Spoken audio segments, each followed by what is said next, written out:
I'm late. Wait. Oh my god, I'm not even here. Y'all don't even see me. I am supposed to be here. There I go. I'm here. Welcome in, y'all. Oh my god, welcome in Harold Afton. Let's see. Welcome in next. Welcome in Cheddar. What am I drawing today? I'm drawing a collection of images that people have sent to me, and they're like, ah, I want to see you as this. Including me, images that I've sent myself, and I'm like, ah, I want to see me as this. Oh man, I chose something like 10 minutes before stream because I was like, ah, I always figure it out before stream. And then I didn't today.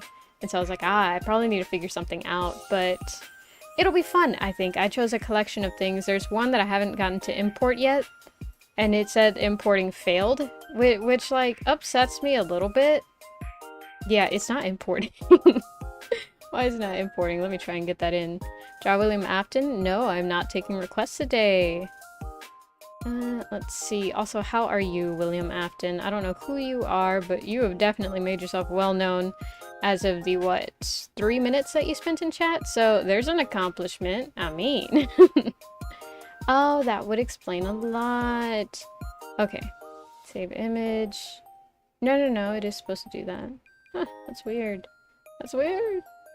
I'm just gonna save it as that and then import it. Let's see. I'm gonna half watch this and half make my burgers. No worries. Hope you have good burgers. Those sound like kind of bussin'. I told my dad about it. Thunder Search knew you? I don't know what that means. Hi, welcome in, Antonio. Oh, it's like Thunderstrike knew you. Okay, I know what you were going for. I get it. It took a little bit, but I got it. Oh my god, I'm gonna cheat. I'm gonna screenshot this, and then I'm gonna import it, because nothing can stop me from importing. Not even me. I am like those immovable objects in inertia. Excuse me while I just ramble on about nothing, because I'm reading but not paying attention, which is a totally valid thing that you can do. My delicious burger? My dad approves of it, and my dad works in the food industry, so, you know, you got the good thumbs up from from my dad. Bros rambling? Constantly. That's my entire brand. Anytime that I'm like slightly talking, it's just me rambling. I'm not really paying attention. You've been buffooned? Bamboozled. That's the word I was looking for. You've been absolutely flabbergasted. No. You're gullible. Yeah, I'll go with that one. Hi, Paprika, welcome in. Godzilla, how are you? My burgers got the thumbs up? Yes, they did. I can't approve, they did. Gotta tell them what spices I use so you can copy it. I bet I'll have my dad make the, I was about to say the cheeseburger burgers, but no, the cheddar donut burgers. Or the pepper donut burgers now, huh? Oh my gosh. Yeah. Oh my god, I was asking my dad so many questions about peppers earlier today. Because, like, I had a couple of ideas, you know, going through my head. They were, like, bouncing around. And so I was like, Dad, can you just eat any pepper raw? And he was like, well, yeah, why? It depends which one. Some of them are really spicy. And I was like, I know, but, like, just making sure it is physically possible and I won't, like, die if I ate, like, a lot of peppers raw, right? And he was like, no, but why? And I was like, I'm just asking because I haven't told him that. I'm like, oh, you know, I need my community. And they're called the peppers, so I want to, like, try a bunch of peppers now. Because it's like, no, that's I don't know, I didn't think to tell him that. I was just like, nah, it's fine. And so I was asking him that, and then I was like, I also asked him a couple hours later, like, hey, if I were to want to try every pepper to get, like, the flavor of every pepper that I could, what would be the best, like, man, I almost choked, way to try any and every pepper? And he was like, well, it depends. What type of peppers do you want to try? And I was like, well, just all of them. Is there like a surefire way to try every pepper? And like, just to get the flavor of them, you know? And he was like, oh, I don't know. It depends, because some of them are really, really spicy. And he started like telling me about a bunch of peppers, like, oh, you know, cayenne peppers and ghost peppers and this and that. And I was like, okay, I think if I ever do, and here's a thought right now, right? One day I want to do a stream where I just buy like as many peppers as I can find, and then I try all of them on stream, right? Kind of like a hand cam situation thingy, because I think it'll be funny. And like I rate them or something, because like there's a lot of peppers I've found out. And like if you follow me on Twitter, which like what is X, right? Twitter only exists, no X. I found a bunch of peppers at the store. Did I buy them? No, because it would have concerned my dad. Also, I'm not sure when I'll be able to set that up. So, you know, maybe sometime, someday in the future, probably near future, there may be a stream of just me eating peppers, because I feel like it's important, you know? It's research. So she's going to try the Carolina Reaper then, right? I mean, yeah, I'm gonna have to, if I can find it. That's the only thing. I'm gonna go to like a couple of stores around me and then figure out what I can find from there, because there was like a decent sized list from the store that I went to today, and I posted that on Twitter. I like literally went around the store and I was on my phone and I was just like typing out stuff, and my dad kept kind of like looking at me. He's like, "What are you doing?" And I was like, I'm just taking a list of a bunch of peppers." My dad must be so confused right now. He's like, what infatuation does she have with peppers right now? I'm so confused. Because I haven't told him anything, because it's kind of awkward to be like, "Oh yeah, look, Dad, I really want peppers right now." Because he'd be like, do you want me to make you something? See, because my dad has this struggle meal that he's told me about multiple times whenever I'm a little picky with my food. It's one of those childhood stories, you know? And so he's like, yeah, because my dad grew up on a ranch, right? So I feel like that's important context. But he's like, yeah, you know, I used to have struggle meals where I would just make myself a corn tortilla and, you know, a little bit of salt, and I would just put a habanero pepper in there, and I'd eat it like that. So like, y'all have it so good, you know? And I'm like, fair. But also, I kind of want to try that because it kind of sounds good, you know? And so yeah, welcome in, Chaotic Dearlina. How are you? Hey, how's it going? I gotta head to work soon, so sadly I can't stay.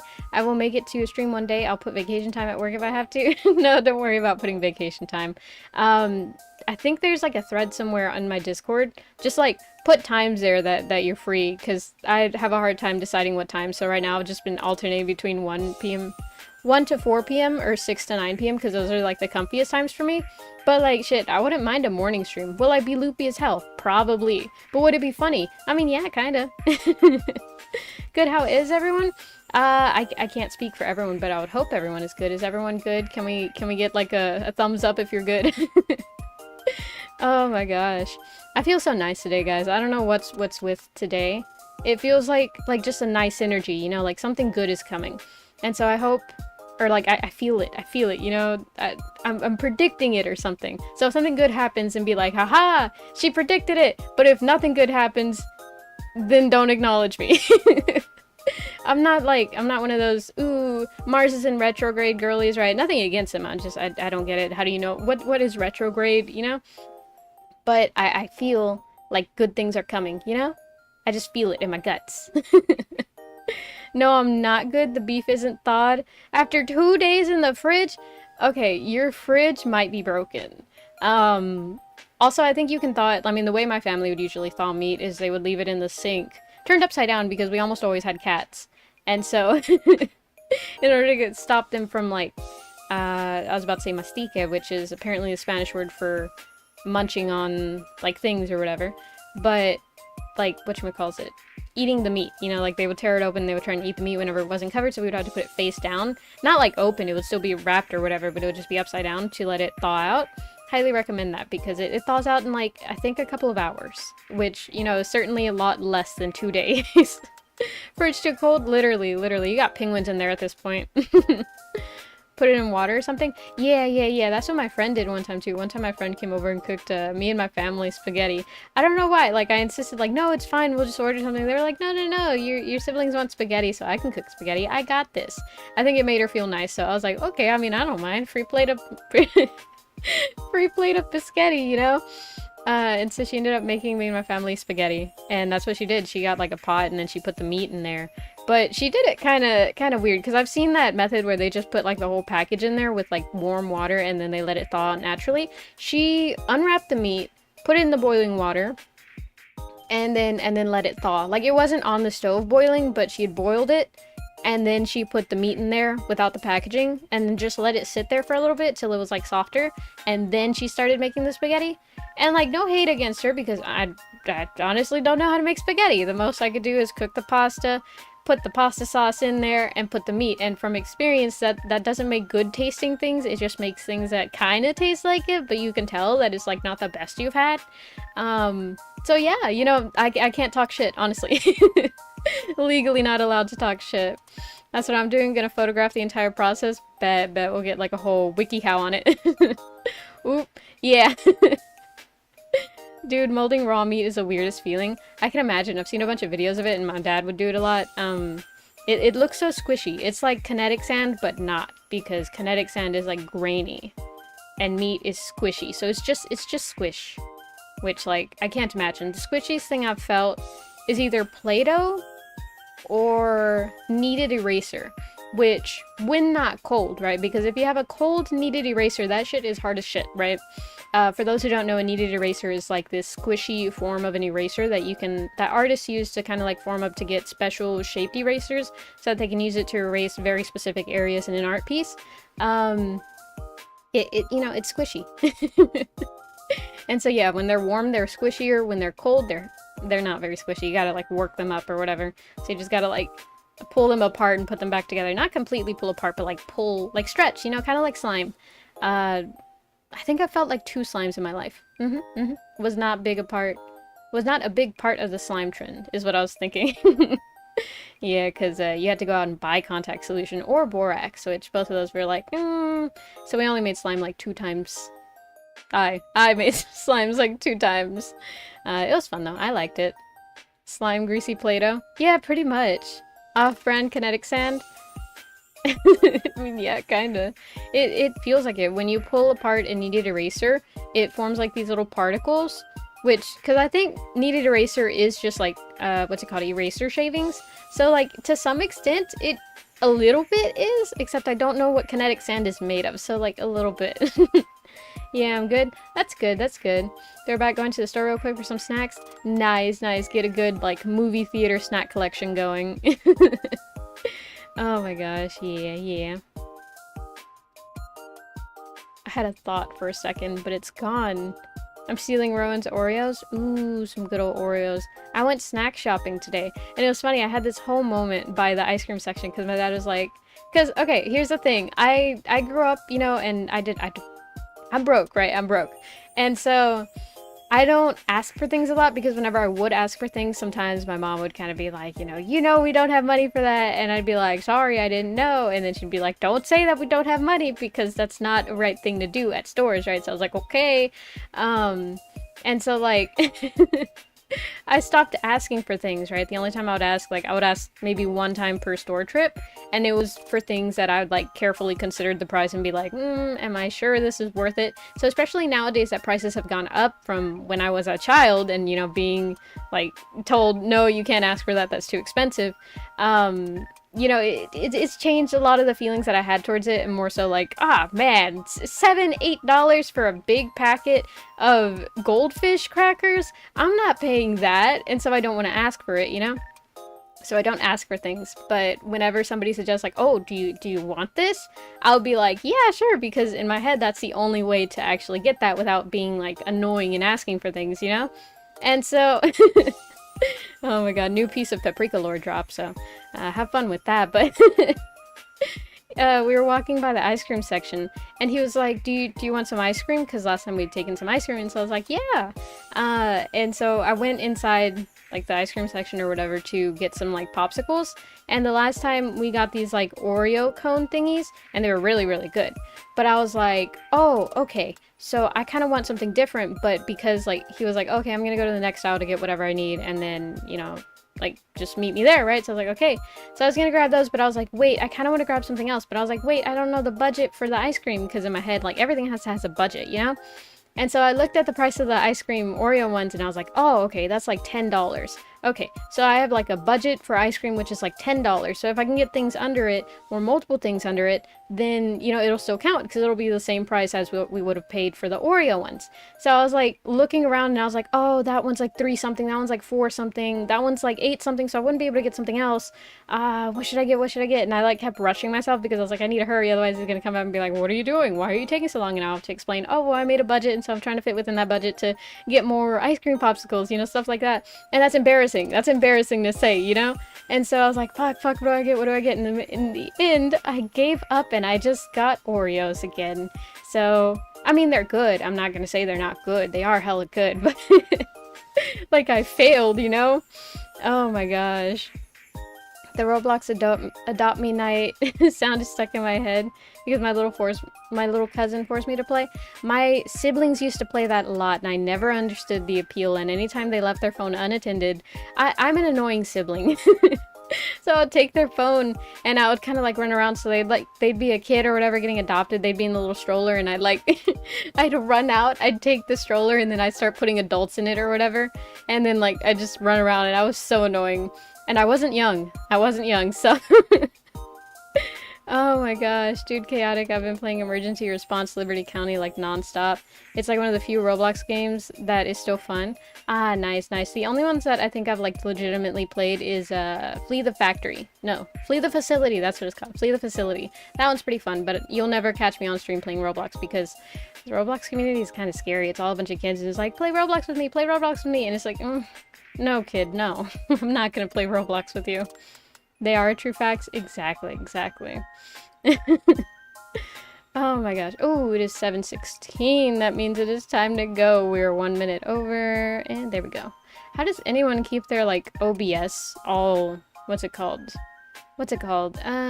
Organized. There's, like, so many different scenes and stuff that I make. It's just like, how do you... how do you know which one? Oh my gosh, but yeah, let me go ahead and go through and show y'all all the ones that I've decided. You know what? I'll try and see how many I can draw this stream. Oh, that one is fun? Yes, all the screaming. My phone is loading. What is that? It's like, I plan on drawing, like, me, and then y'all guys. So I'm either gonna be choking out a pepper, or I'm gonna be choking out... Well, actually, it is gonna be a pepper, because it's gonna be the little, like, mascot that I have for y'all.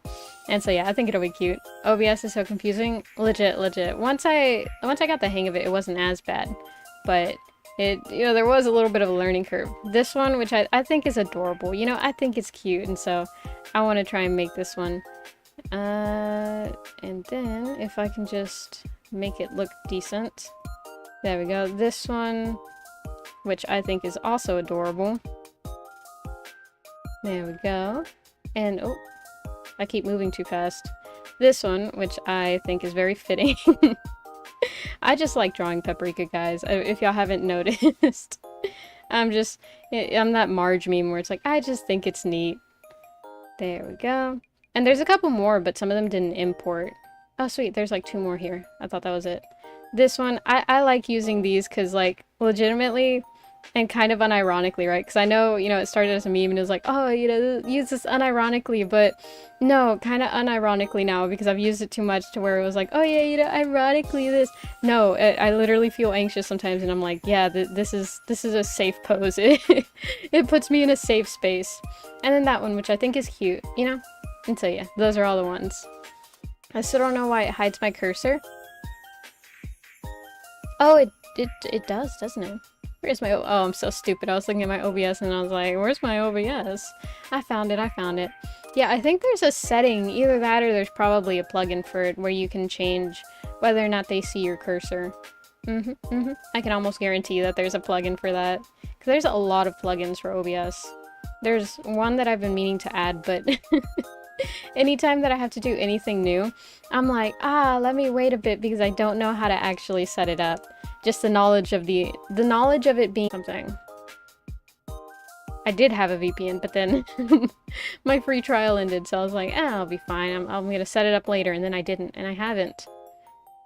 Which I probably shouldn't be saying online, but it's fine. Okay. Okay, I need to refresh. Probably, I think it is. It is.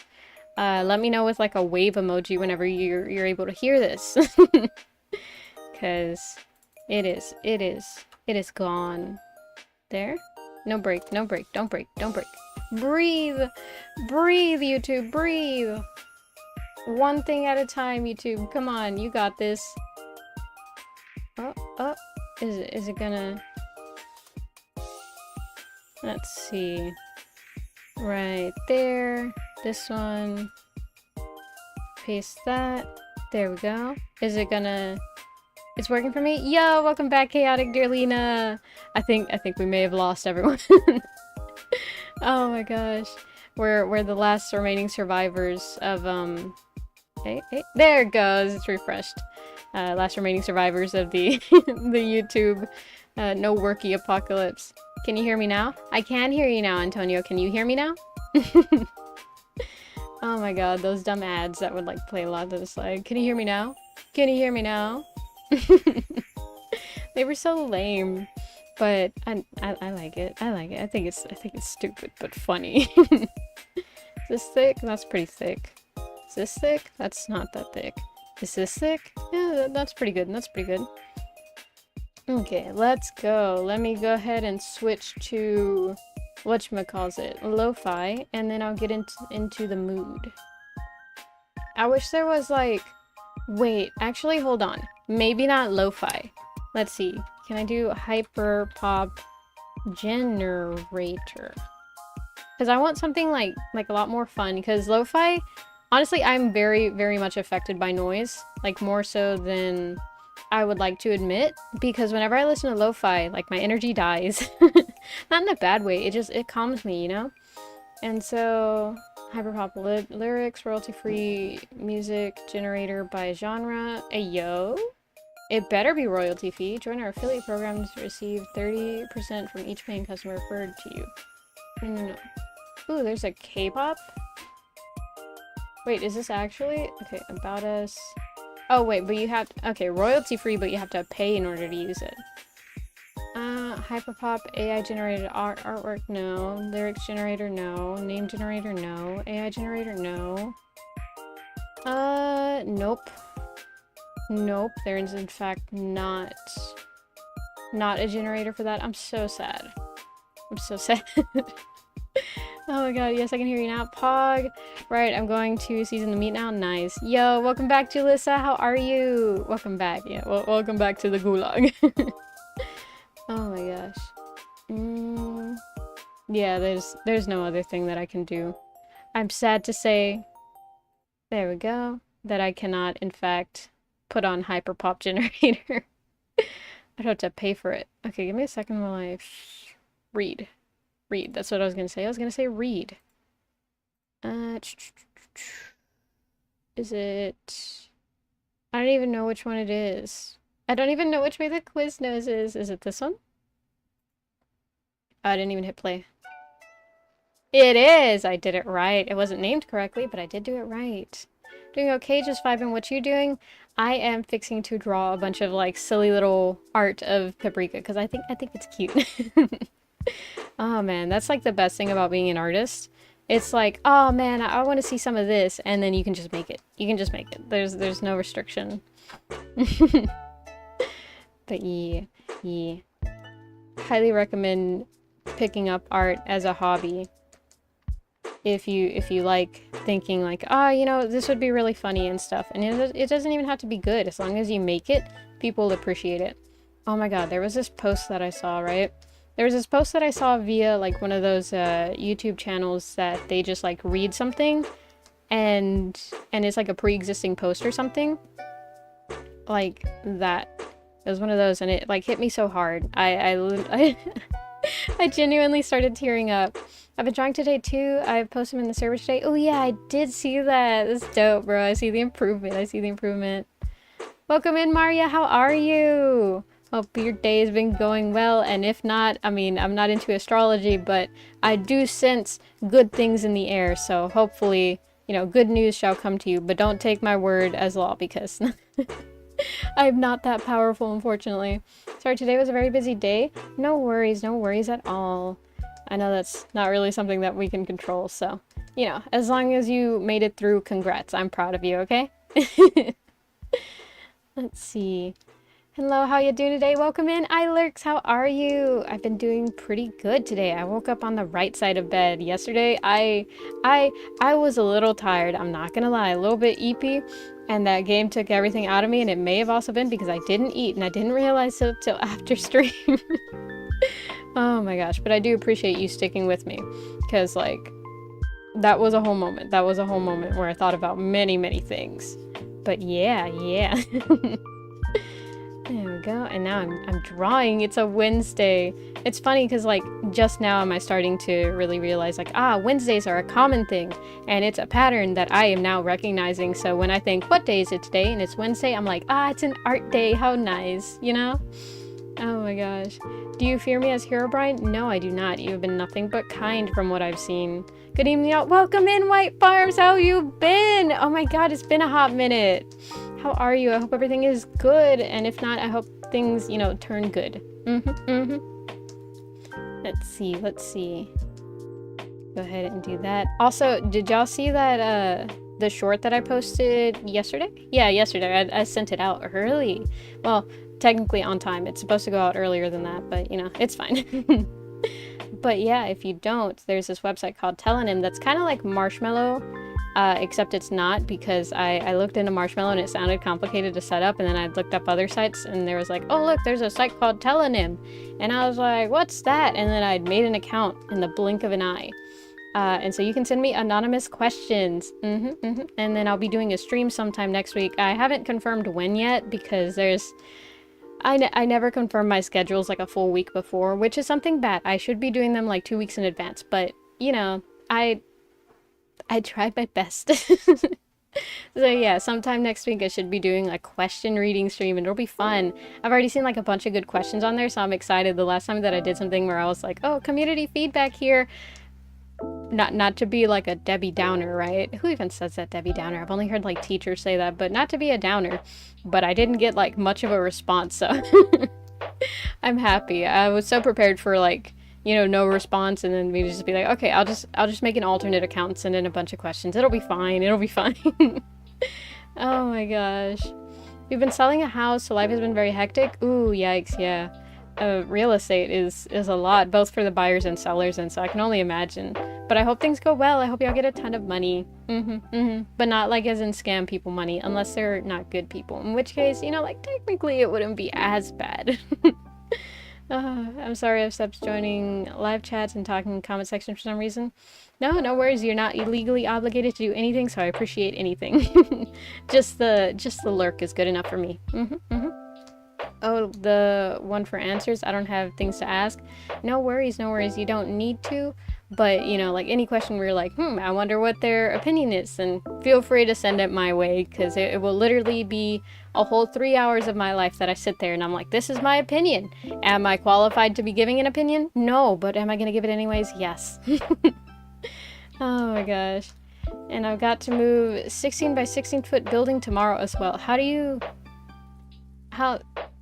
Okay, the only thing I can think of is like those trucks where it's like wide load and they have the whole like what's it called, mobile home. That's the only way that I can think of, like, as to move a 16 by 16 building. How big is 16 feet? 16 feet. 16 feet. How tall is my room? I don't I can't even fathom 16 feet. Okay, wait. If I am height and then that many, because if I say that many then I'll give away my height. That's pretty big. That's pretty big. I can confirm. Paprika confirmed. It's pretty big. So you're not scared of me? Why? Because I have no reason to be. My day's been good so far. Nice. There we go. But yeah. I made a very important decision yesterday that I think may have like helped me be reassured. But it's like if I ever like don't have anything to talk about, I'm just gonna talk about Hatsune Miku. So I apologize for anyone who does not like Hatsune Miku. In which case, I mean, technically, you know, you gotta like Hatsune Miku. She's like the queen, you know, she's my favorite. So you gotta, as a pepper. Legally binding, you have to. But anyways, if I ever start chatting about Hatsune Miku, where I just go into like, oh man, and this and that about Hatsune Miku, just know that it's because I'm like, I want to talk about something that I like, because it's fun, you know? I realized it yesterday. It hit me in an epiphany. I knew that I liked talking about it, but I never allowed myself to talk much about it. But things have changed. I've grown. I've had a whole character development moment. So yeah, I'm pretty happy about that. There we go. Also, I have like messages to read after stream. Not to y'all. Very personal. Not very personal, but just personal messages. And from what I've seen, the little like, what's it called? The like before, the preview of them. I think I'm sitting on happy news, so that's good. But we're going to use a John Deere 8300 tractor and a tri-axle trailer. Oh wow, because we don't have no wide load permits. Oh, so you have to get a wide load permit. Good to hear, Chaotic. What's the drawing today? We are drawing Paprika as a bunch of like emojis that I've seen that I kind of want to see like Paprika as. So there's that one. There's me choking y'all out because I think it'll be funny to have. There's this one that I think will be cute. There's this one that is really cute. They're all cute, you know. I just find Paprika cute.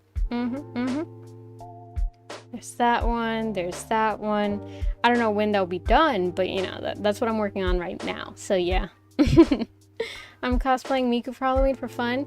Yo, nice, nice. I would like to one day cosplay Miku because I feel like that's something that, I mean, I'm not gonna say every weeb has to do, but like it's not surprising if every weeb at some point has done it, because I have a friend who got me into a lot of the stuff that I'm into now, and she's done it. Like she's done it. So I feel just like it's a part of the bucket list. And I don't know. I would like to consider myself not much of a sheep and a trend follower, but you know, I want to be included too. I want to have that story that like, yeah, one time I was cosplaying as Hatsune Miku, you know? Oh man, one day I'm gonna have to draw I'm gonna have to draw Paprika as Hatsune Miku. Or not as Hatsune Miku, but like cosplaying as Hatsune Miku. Hatsune Miku. Oh my gosh. I'm cosplaying. Oh wait, I have a question for you. Sure, what's up? I may or may not be able to answer it, just depending on what type of question it is and what type of answers I have. There we go.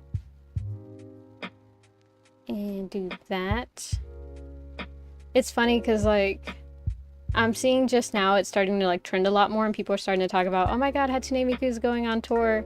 And like I guess I must have been very early on at that shit. And I think it was like a TikTok video that I saw that I was like, she's going on tour?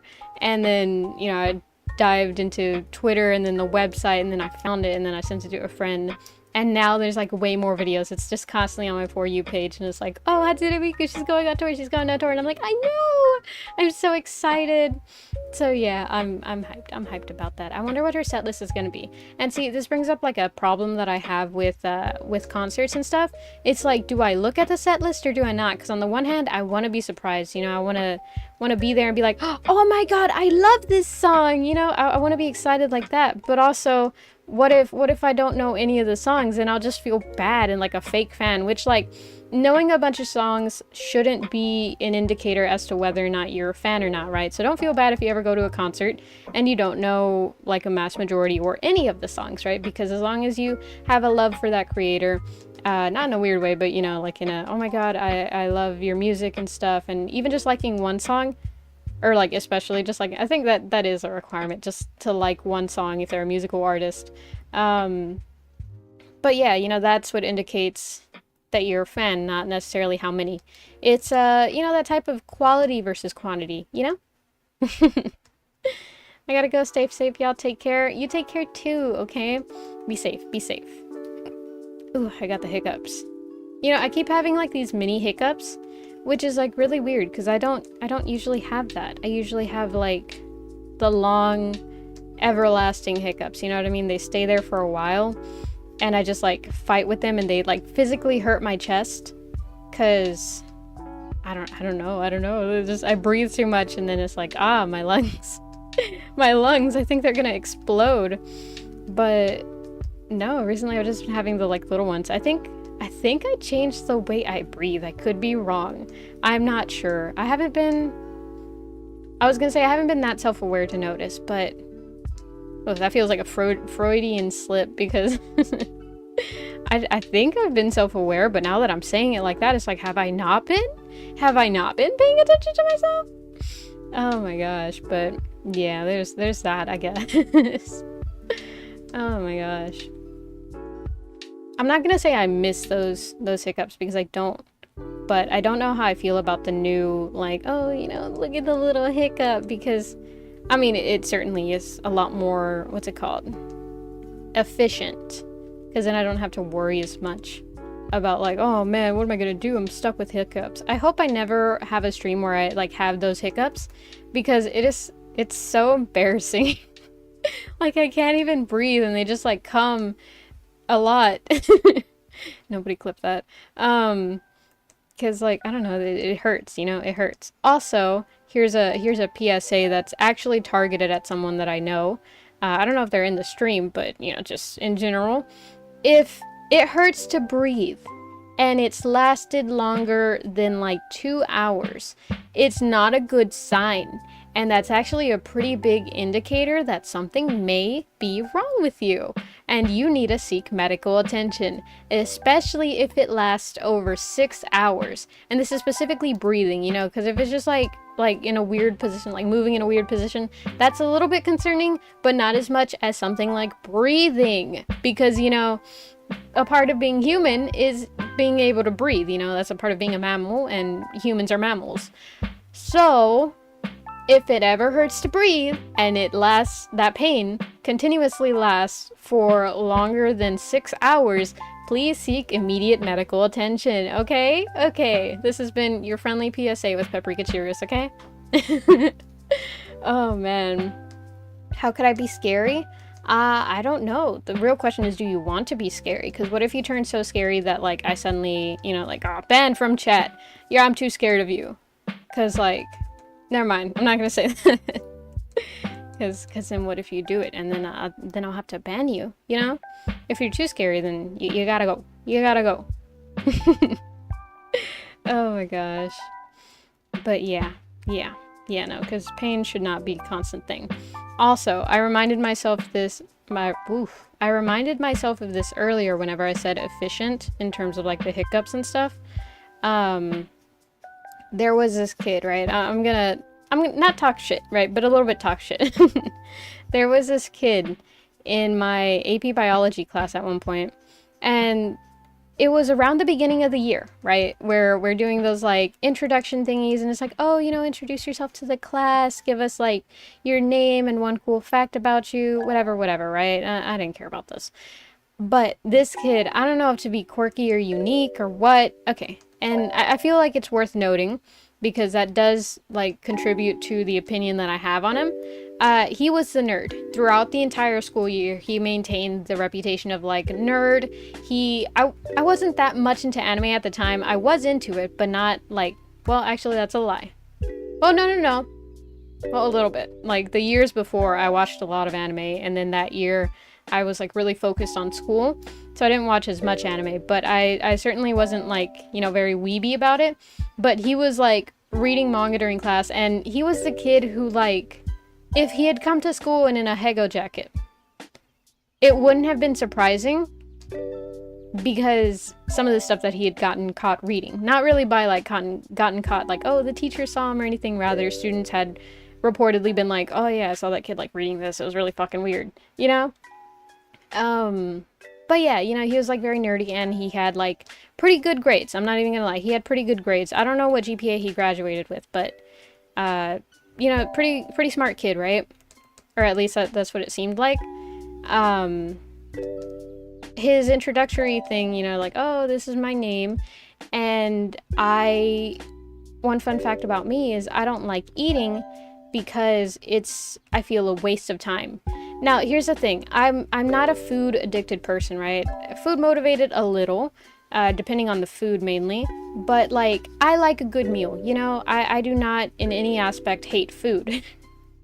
And so hearing someone say, like, oh, I don't like eating because it's so, like, inefficient and stuff, I was like, that's so dumb. How do you enjoy the, like, fruit or like the love labor of someone, who's like made you a good meal? Have you never had this feeling? And more so, I felt like kind of betrayed. Not really betrayed. Betrayed is not the right word, but like sad, I felt pity for him because it's like, how do you like you've never had this experience of like someone cooking you something or someone making you something, you're like, oh my god, this is so good, or tasting something good for the first time and being like, I want this forever, this is amazing. Like, I felt bad for him, and that kind of like the whole class was like, what, that's kind of weird. And even the teacher was like, so you've never had a good meal, kind of like that, kind of making a little bit of conversation about it. But it just like, it was not like one of those banger it was not like a banger tweet where people were like, oh yeah, that's exactly what I think. No, people were like, I don't know about that. And so, like, that was it. That was, like, the most, his, like, 15 seconds of fame in the class, if you will. And nothing else to report on him there. That was, like, the main thing that I remembered him by. But, like, I don't know, that's so annoying to me, you know? Who thinks... Because I can't imagine being like, oh, I need to tell this whole class of people. And not that I was very conscious about what people thought about me. Much rather, you know, like, I want to say something actually interesting. And so why was that his go-to thing? Like, I'm going to tell people that I don't like eating. Because it's just, like what do you achieve with that, you know? Like, you're just going to be known as a kid who doesn't like to eat. That's kind of lame. How can I be scary for Halloween? I have no idea. I still have trouble figuring out what's the scariest Halloween costume. Actually, no. I know what the scariest Halloween costume is because I have not trauma with it, right? But I have a strong opinion about it. The Chucky costume, right? The Chucky costume, the little haunted doll known as Chucky, right? That costume. And here's the thing. I do not like Chucky. I've always been scared of Chucky. I'm not as much anymore, you know, I know that push comes to shove, I can just kick the doll, but, you know, it still is a little spooky scary to me. And I remember having, like, this magazine that was mailed to my house because, you know, back then there wasn't really, like, email lists. There was just like, oh, we're gonna send you a bunch of mail from these popular stores because somehow your data got leaked, right? And so we would get Party City, newspapers or whatever, and they would always have the Chucky doll ones, but it would be grown ass people dressed up as a Chucky doll, and those scared me. It's like lactose intolerant. They can't eat things with milk and such without drinking medicaments so they don't feel the flavors in some food. wait being lactose intolerant changes your taste bud? Wait, okay, wait, I didn't know this. This is new information. How do I even look that up? I'm gonna have to trust your word for it. I don't know how to look that up. Like, oh, dude, does being lactose intolerant change the way you taste things? Like, what type of Google search is that? But I didn't know that. Oh my gosh. I feel bad. Like, I just feel bad. I don't want to, you know, just be like, oh, that's a trash take because, like, shit, you know, then you'll never feel like, oh, yeah, you know, there's this great meal. You'll never taste things. And, you know, to be fair, it's the same theory about color where it's like everyone sees color differently. There's no guarantee that we are seeing the same thing right now, right? But it's sad, you know? Oh, I was trying to figure out what was wrong with it, why it didn't look right. It's because of my little side poofs. I forgot. There we go. And right there. Man, I feel like I was 7 topics deep at that point. Oh yeah, the Chucky doll, right? So I saw that one time in the advert or whatever for Party City, and I don't know, it was just so creepy. And so one day, and I don't know if this was like one of those things where like I hallucinated it or if this is a fake memory, but I know it happened because like there was a moment of me like telling my mom about it, and I remember that moment, right? But at one point I was in my room and I looked outside the window like an idiot because I was a kid, and I don't know why I looked outside the window. Oh no, wait, I do remember. Wow, actually. Hold on, I'm trying to remember the story correctly, right? Because like there's a couple of false memories mixed in there. Okay, it was either one of 2 stories. Either at some point I saw a shadow like outside of my window, not super close, and then I looked outside and I saw like the figure of a person, and it looked like they had the Chucky mask on standing in my backyard, which kind of freaked me out, but I was just kind of like, I'm just gonna, you know, leave the blinds alone and go to bed and call it a day. It was either that, and or I was in bed, I woke up in the middle of the night, I looked towards my window, which like the moonlight would always go through it, but I always had the like blinds closed, right? And I saw the outline of a person who like looked like they were pretty close to my window, and it looked like the silhouette of that same Chucky person. And you know, maybe this is a false memory, but I know that I remember it happening, or at least remember it happening. Like I remember remembering it as a kid and being like, wow, that was creepy. And I remember experiencing it, and it was just like so scary to me because like, what do I do? I have really bad reactions to whenever like things are happening. Like, instead of being like, oh, I should call the police or I should call my parents, I'm just like, let me just go to bed. I'm scared. Oh my god. I don't know if they feel a different taste, but not eating milk things is a little bad. Oh, for real? I thought I forgot which video it was, but I know I saw a video recently that is like, actually, being tolerant of milk is weird because apparently, like, most mammals are supposed to grow out of lactose tolerance, or the tolerance of lactose. How would you say that? Tolerance? Lactose tolerance? Tolerance of lactose? I don't know. You know what I mean? You know, being able to tolerate lactose. Like, that's why you're not supposed to feed, like, big cats or adult cats milk and stuff because they can't digest it. So I think, if I remember correctly, right? Because I'm not a scientist. Yeah, I passed an AP biology test. Yeah, an AP biology test. But I don't... I never claimed to be a science person. But yeah, we're the weird ones for not growing out of our tolerance of lactose. And actually, the whole campaign for dairy products, right? And that whole like spiel of, oh, you know, if you drink milk, then you'll grow tall and your bones will be strong. That's false. That's not actually true. I mean, yeah, you do get a little bit stronger by it, but not really to like a big extent. It's not very noticeable, the growth and the strength that you do get from it, because that's not the way it works. Because we do get calcium and that does make our bones get stronger, but simply drinking stuff isn't really going to go that far of a way to increase the amount of calcium we have. Man, I sound so smart there, but like that's just like stuff that I've heard from people, right? So yeah.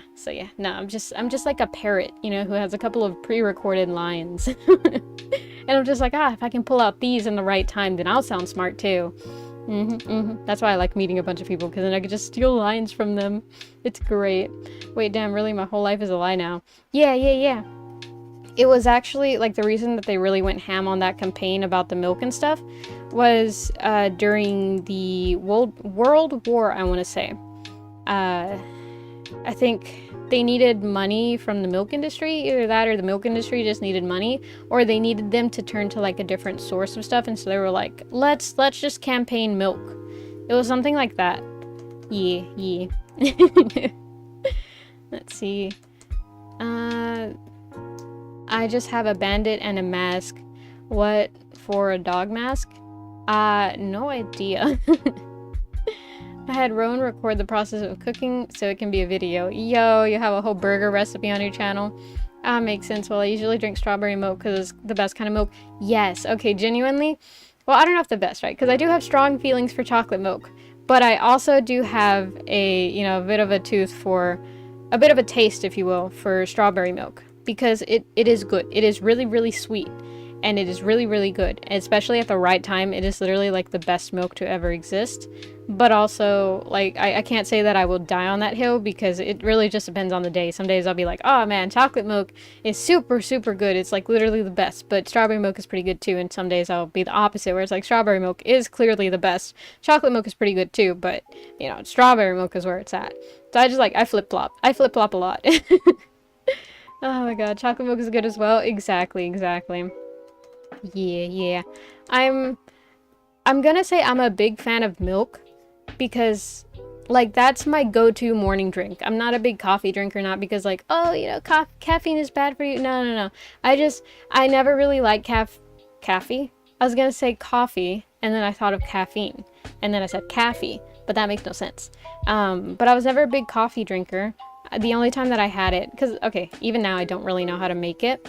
I understand, like, the kind of basic principle, and I think there's, like, instant coffee, too, where you can just throw the coffee grounds or whatever into water and then just mix, I think, or something like that. But, like, I don't... I'm not confident about that, you know? And so I never really made myself coffee. And the only time that I've had coffee was whenever my mom, like in really cold weather, she'd be like, oh, do you want some coffee? And I'm like, oh, I'm not sure. I don't drink coffee, so I don't know if I like it or not. And she was like, oh, okay, well, I'll make you a cup. And the way she made it was good, but from my understanding of it, and basically what she would tell me a lot, is that she poured a lot of milk into her coffee. So it wasn't really coffee as much, it was more so milk with the flavor of coffee, you know? It was kind of like that. I usually drink coffee in the morning only when I have pan dulce with it. Yes, I drink milk. I'm a big milk drinker. I just said that, but like that's my go-to morning drink. That or chocolate milk. It depends. If I'm at home, milk, because we don't buy the pre-made chocolate milk. And if I'm really, really feeling like it, then yeah, I will make myself a cup of chocolate milk. But if we're like at a convention in the morning, you know, and like, oh, you know, let's get some breakfast at like a corner store, banana nut muffin, and a like Nesquik thing of chocolate milk, you know, because it's delicious. It's great. Highly recommend that. It's a very great breakfast. I really drink coffee when I run out of chocolate. Ooh, so you put chocolate in your coffee? Oh, that's something that honestly I didn't think about till now. Yeah, that sounds good though. I have been having like a strong craving for the Starbucks Java chip Frappuccino ever since I first tried it. Cause like that shit's actually pretty good. I feel so proud of myself. I feel like a big kid now, you know, like I have a Starbucks drink that I can turn to and be like, this is my favorite Starbucks drink. It feels so elegant, you know? I can finally fit in with the cool girlies. Oh my gosh. Let's see, sorry I've been quiet. I just got done eating. Oh no, don't worry, dude. Like it is not legally obligated and it's okay. I've done that more than a couple times. Literally before stream, I was listening to Kai Sakota's birthday stream. And like, I realized really then that I don't chat often in the chat. Occasionally I will, but that's only if I have nothing else to do. And I was working on something, and I almost always am working on something. So I'm actually pretty quiet in chat streams. So do not feel bad because I exhibit the same behavior. So I am legally not allowed to talk shit. Oh my gosh. Banana nut muffins and Nesquik milk is the best breakfast. Usually I have it when I go out in the morning. Yes. Oh my god, banana nut muffins are just like, they're so good. They're so good. And like banana bread too. I was gonna say banana nut bread. And then I was like, wait, is that actually a thing? Which like, I'm pretty sure it is, but it's not something that I make often. I usually just stick with banana bread whenever I do make it. And even then I make it like very, very rarely. But yeah, banana nut muffins, goated. Amazing. They're so fucking sweet. And I love that. It's amazing. Oh man. But yeah, highly recommend if you haven't had that. That, or if you go to McDonald's by any chance. I have so many breakfast recommendations, y'all. If you go to McDonald's in the morning, right? And this was my breakfast for like field trips that I went to with school where my parents wouldn't chaperone, so I couldn't be like, my dad's here or my mom's here so they can buy me whatever I want from McDonald's. Not really, right? It was within reason. Usually if they were there, then I would just get the hotcakes meal. But my go-to meal for whenever like I had a set budget that, you know, oh, they gave me $20 and so I can spend a certain amount in the gift shop and I also have to use it for like food and stuff. My go-to meal for breakfast would be one of the, what's it called? I was about to call it croissant, but it's not a croissant. It's the potato cake. What is it called? It's not a wafer. What is it called? Hash brown. The hash brown at McDonald's, and one small jug of chocolate milk. That was my go-to breakfast meal at McDonald's. And nowadays, whenever I do go, you know, usually I have a little bit more money than just the $5 that I was willing to spend at McDonald's. But nowadays I usually have the hotcakes with the sausage and then a chocolate milk and a hash brown. So it's like an upgraded version of that. But like, that's my recommendation for that. Whenever you have like maybe not enough money or maybe you just need to eat on the go. It's a great thing to eat on the go. Highly recommend that. It has the paprika stamp of approval. Banana bread is amazing. My dad rarely makes it, but when he does, it hits differently. Yes, homemade banana bread. Oh my god. It's actually delicious. It's actually delicious. Not to say banana bread, like, oh, banana bread. Well, okay, most banana bread made equally, but homemade one, really good. Welcome in, your name. How are you? Hope your day's been going well, and if not, I hope you're able to enjoy this stream where honestly I feel like I've been rambling a lot more than I usually do, which I think is good. It's not a bad thing, you know, to have a good VTuber ramble every now and then. We're allowed to do that, right? That's honestly, if you really like analyze stuff, that's kind of what we do because we don't consistently provide like pretty good commentary and stuff. We just like ramble on about random things. But you know, it's a vibe. I think everybody enjoys it, and so that's good, you know?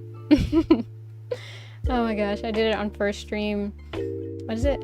Hey, I made banana bread. I did it on the first stream I watched. Ah, for real? I think I do remember it probably was you, honestly, I believe you, but I think I do remember someone being like, oh, I made banana bread. What was it? No, wait, no. It wasn't on a stream. It was on a Discord call. Yeah. We were in the server, and I think we may have been playing Genshin. Yeah. Yeah, I was playing with some people on the server, and you got on call and you were like, I'm making banana bread. It was either that or Minecraft, I can't remember.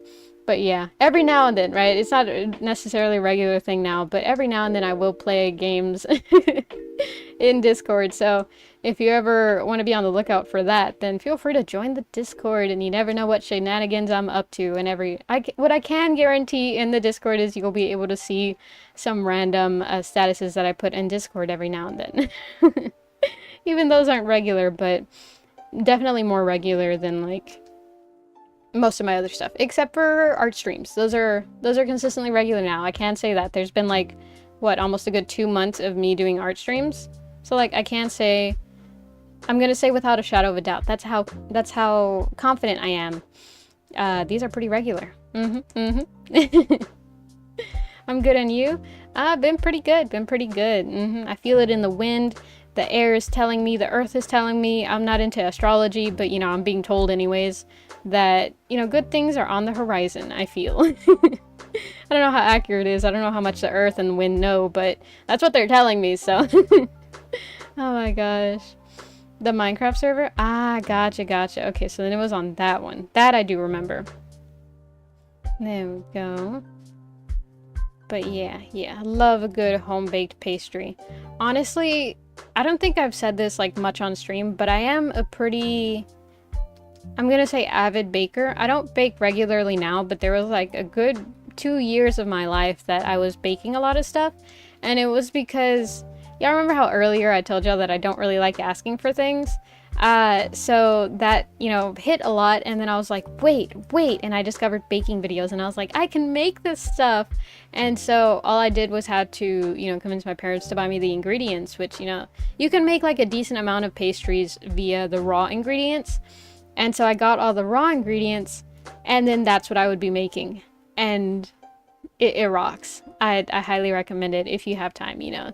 Some people don't have time, and I do recognize that, because that was the reason that I stopped doing it. I ran out of time to really like do that often.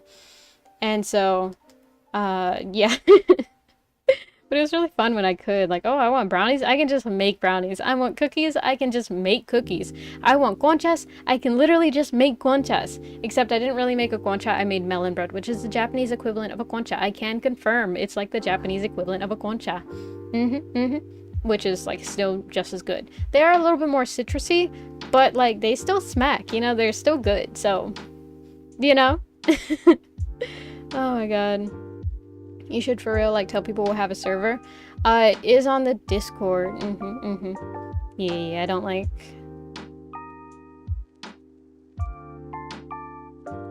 I'm like wording things in my head. Give me a second. Server is picking up an activity. So like gaming. Yeah. Don't tell me how to run my streams, Cheddar. Oh my god, I can do it. I can be a VTuber. I've been a VTuber for like 6 months now. That's like half a year. Can you believe that? That's like half a year. There's 12 months in a year. Can you believe that? Do you believe me? Do you believe me? Am I truthing right now? Oh my gosh. But yeah, no guys, I won't say I'm very active on it. I have to be honest with y'all. Honesty is a big thing for me. So I'm not very active on it because I keep dying on there. And so it definitely isn't a very like easy thing. I would like to advertise like, what the fuck was that? I heard like a how to do it, because if I do the sound the mic's not gonna catch it. But I heard like maybe it was a sneeze. It was probably one of the cats sneezing. But I heard a noise and that scared the fuck out of me, because at first I'm like, oh, you know, it must be one of my siblings. My siblings aren't here. So I don't know what noise that was. But anyways, whatchamacallit, I would like to advertise like something like, oh, you know, it's like a nice little cozy server, but it's not. It is like a bloodbath in there. So be prepared. If you like cozy games, don't get on the server, because it's not a walk in the park. I die like every 10 minutes. So yeah. If you're into that hardcore gaming stuff, there is lore that not even I know. So there's that. It's my server, but I don't even know the lore. So yeah, if you're looking for something that not even I know how to properly advertise, because I don't even really know what's on it, because I don't get involved enough, then yeah, feel free to check it out. The IP is in the server. Just, you know, feel free to pop in there, pick up the Minecraft role, and say, hey, what's the IP? You know? Oh my gosh. We installed a mod where you can place a special torch that disables hostile mob spawning in a certain radius. See? Like, I didn't know that. I'm so sorry if I'm being quiet. I'm playing Minecraft in my world. No worries, no worries. Please enjoy your world. And that's not like in a weird sarcastic way. I don't know, it kind of came off like that, but you know, just like don't apologize. You're not doing anything bad, you know? Oh my gosh. I realized recently that I do in fact have a friend that apologizes for a lot. And it's like, okay, I'm not gonna be like, oh guys, be self-aware, because it's so easy, just be self-aware, you know, because it's not, it's hard being self-aware. But, you know, it's not bad every now and then to analyze what you're saying and, you know, think about it a little bit. And if you realize, even for, well, not even for a second, but if you realize that often you're apologizing for something, feel free to ask a close friend and be like, do I apologize a lot? And then have them spend like a day with you, you know?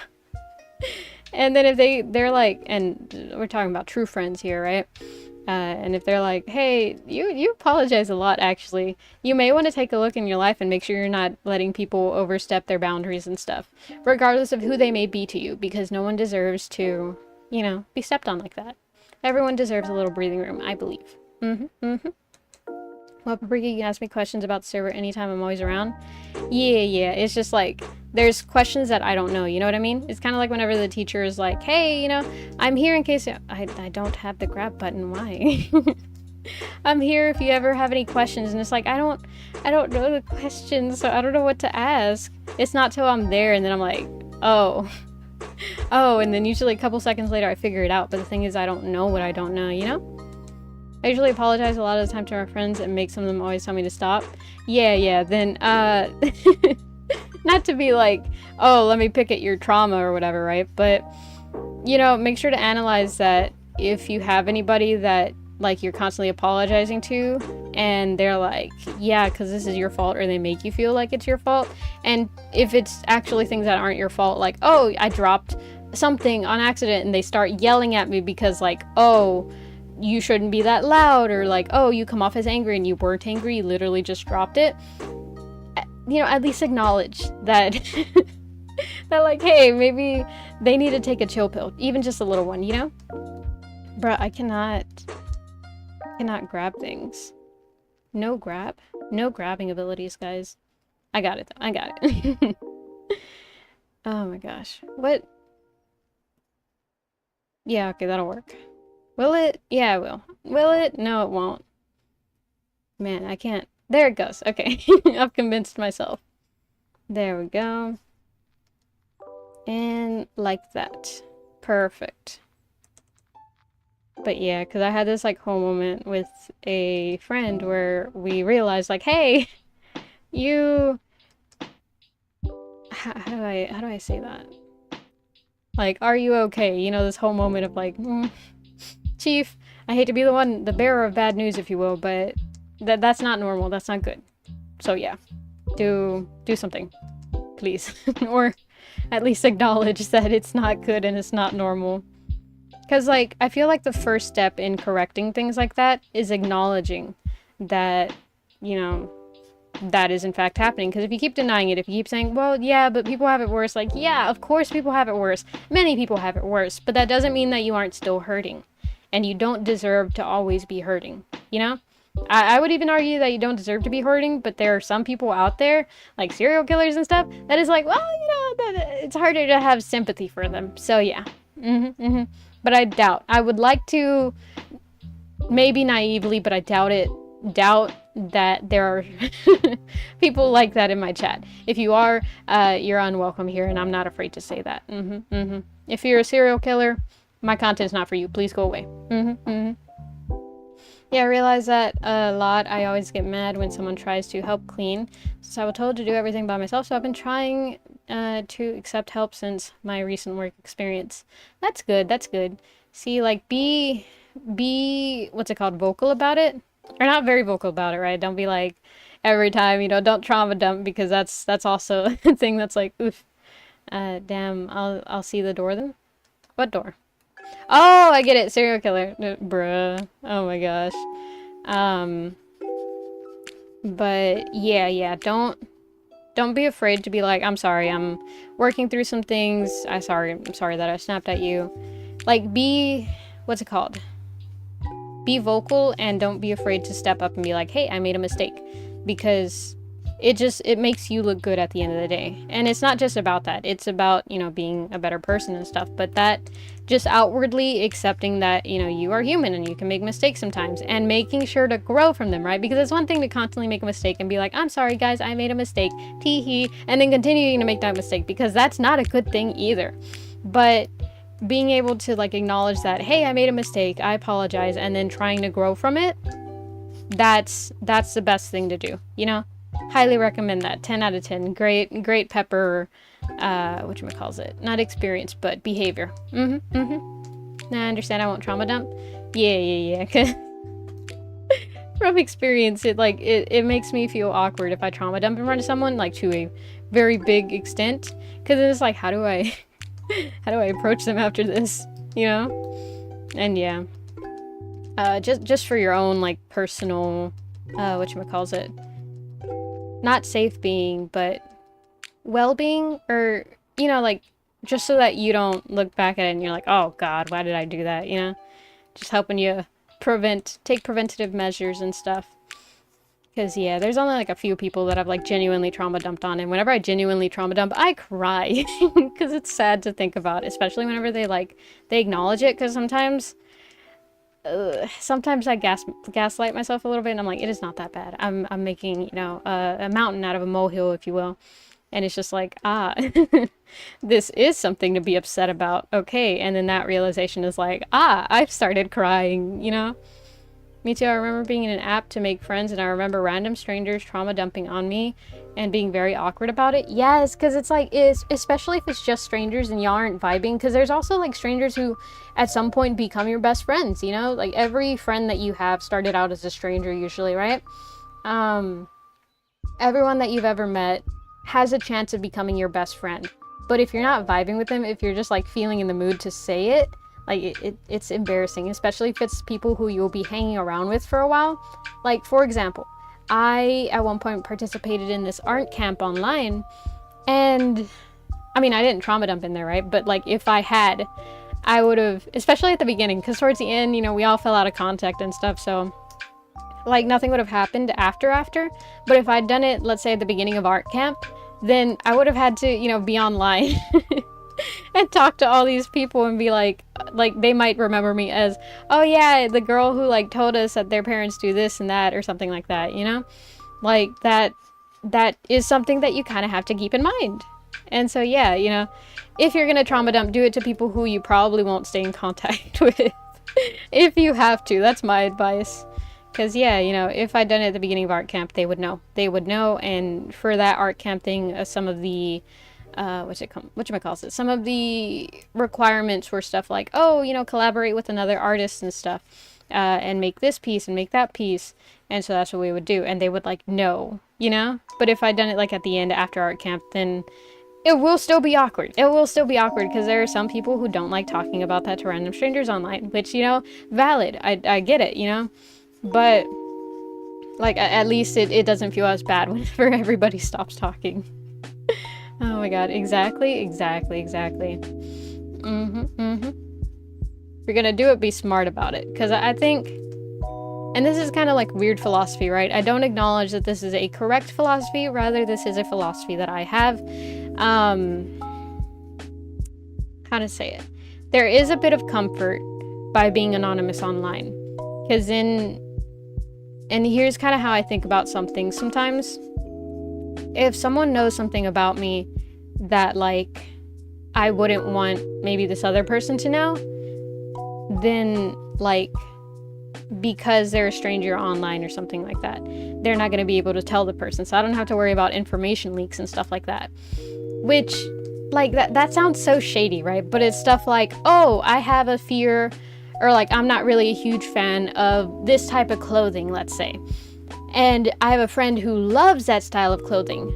when they show it to me excited, right? And they're like, oh my God, I just got this clothing. I think it looks amazing. What do you think? I don't want them to know that I don't like that clothing because I don't want to ruin their feeling towards it, you know? I want to be like, wow, you look amazing in that. I'm so happy for you, you know? That looks amazing on you. And I don't want them to know that I hate that article of clothing. Like, I don't think it looks good, but it makes them happy. And that's why I'm gonna, you know, a little bit of lie. Like, I think it does look good on them because of the smile that it brings to their face. And that's not the lie. The lie would be like, I love that piece. It's amazing, you know, it looks awesome. Because it doesn't. But the fact that it makes them happy makes it look amazing enough to me. You know, that type of stuff. So, you know, maybe I wouldn't tell that to my friend no matter how close we are, but I would tell that to a stranger online where they'd be like, you know, this thing, and I'd be like, actually, I'm not a huge fan of it. Because that's not gonna harm my friend, you know? It's like that. And so, yeah. Oh my gosh. Excuse me while I focus on erasing lines. Love this part of art. It's possibly one of my it's not one of my favorites. That's a lie. There we go. Honestly, same though, I lie a lot just to make people happy, even though some may have gotten mad for it. I felt that. I don't lie when it counts, or like for things that actually matter. So like, if we're going out to Walmart or something, right? It's Walmart. Nothing bad will come from, you know, maybe not looking your best at a Walmart. And even then, why should you want to look your best at a Walmart, you know?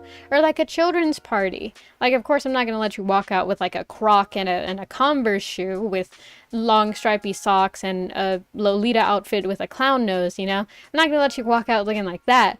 But, you know, like maybe those shoes don't exactly go with the entire color palette, but I can't think of an alternate pair of shoes that would go with your outfit, so I'll say it looks fine, you know? And then we'll go. But if you're going to a job interview and you have a shirt that like says something that's a little questionable or some type of like not really formal enough attire, I will say, oh, well, that's not really formal enough, you know? So I take into account the situations why I'm lying. And then that's when I'll decide whether or not. So like white lies, I believe, aren't necessarily bad. They're, you know, to some extent, they're still lies. I'm not going to say they're not lies, but they're definitely not as bad as, like, lying to the government or something, you know? I'm back. Sorry, I was cleaning up, but Biohazard, what did I miss? A very in-depth discussion about trauma dumping and lies. Oh my gosh. Unfortunately, I am not well known for my memory, so I will not be able to recount it to you. And that's like genuine. That's not it's not a lie about it. It's not because like, oh, I don't want to, I'm too lazy for that. No, I don't remember what I said. Oh my gosh, interesting. I think I have a lot of like good amounts of like, oh, actually this, and I don't think I have things to say that are that disagreeable with.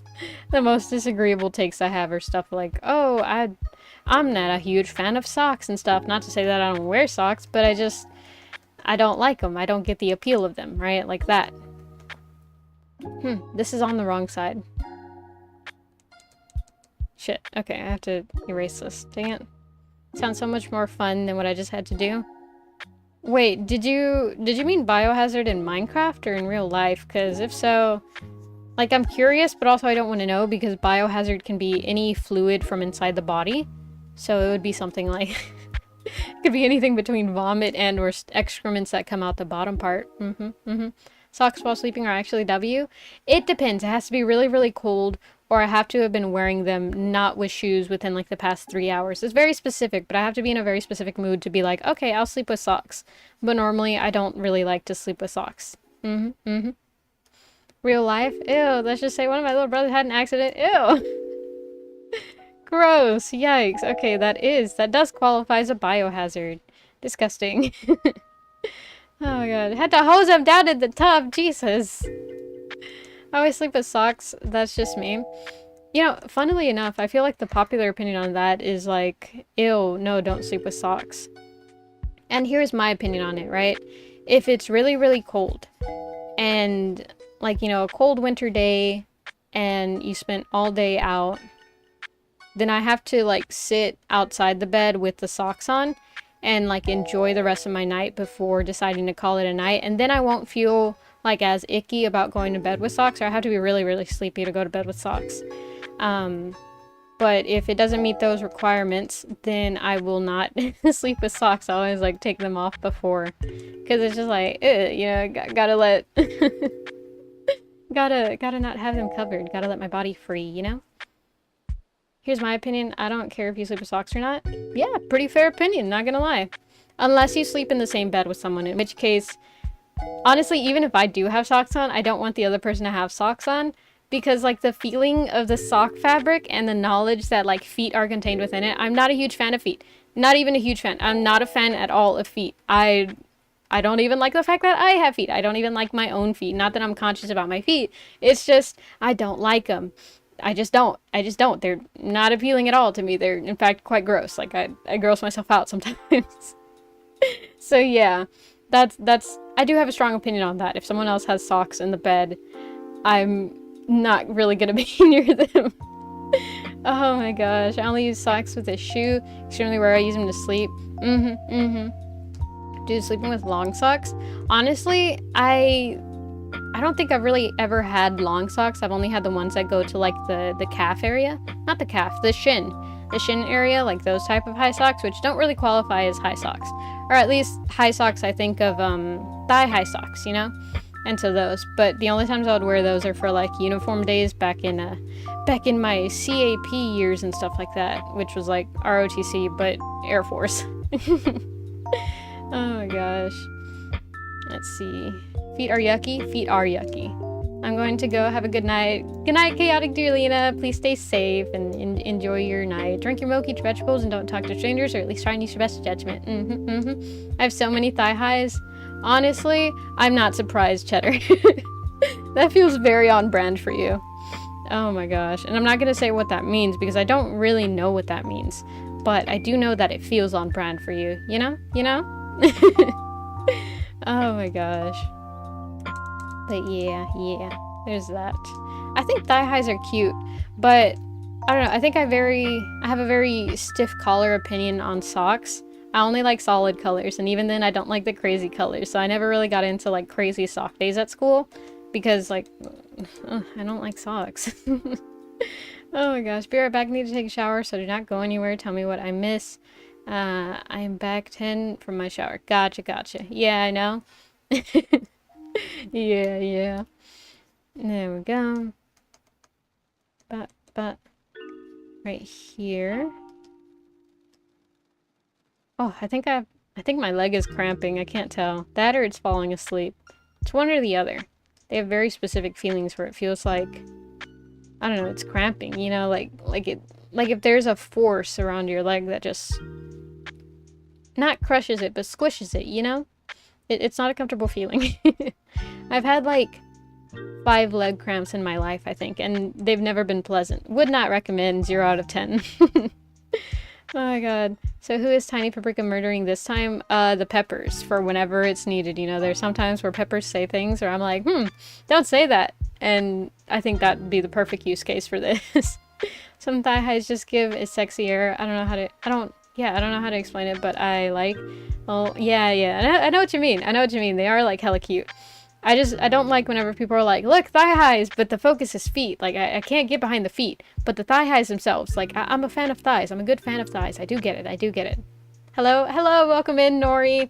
Please ignore the talks. It is, it is not a common thing for me, I would like to think. No, what are you talking about? Let's see. But yeah, it's an art stream, meaning it's basically just a just chatting stream in disguise, except I have an activity to do to keep me half focused. Don't worry about it. I think my opinions are pretty valid and pretty tame, you know, all things considered. I've heard some pretty, I was gonna say ranted takes, but that's not really the word that I want to use. Very concerning takes from some people in the VTuber sphere, so I'm not even that ashamed of my takes. I think they're pretty normal. Don't kill us. What are you talking about? You are in no danger. You are in no danger at all. You have nothing to fear. Oh my god, is it weird that I don't like Harry Potter?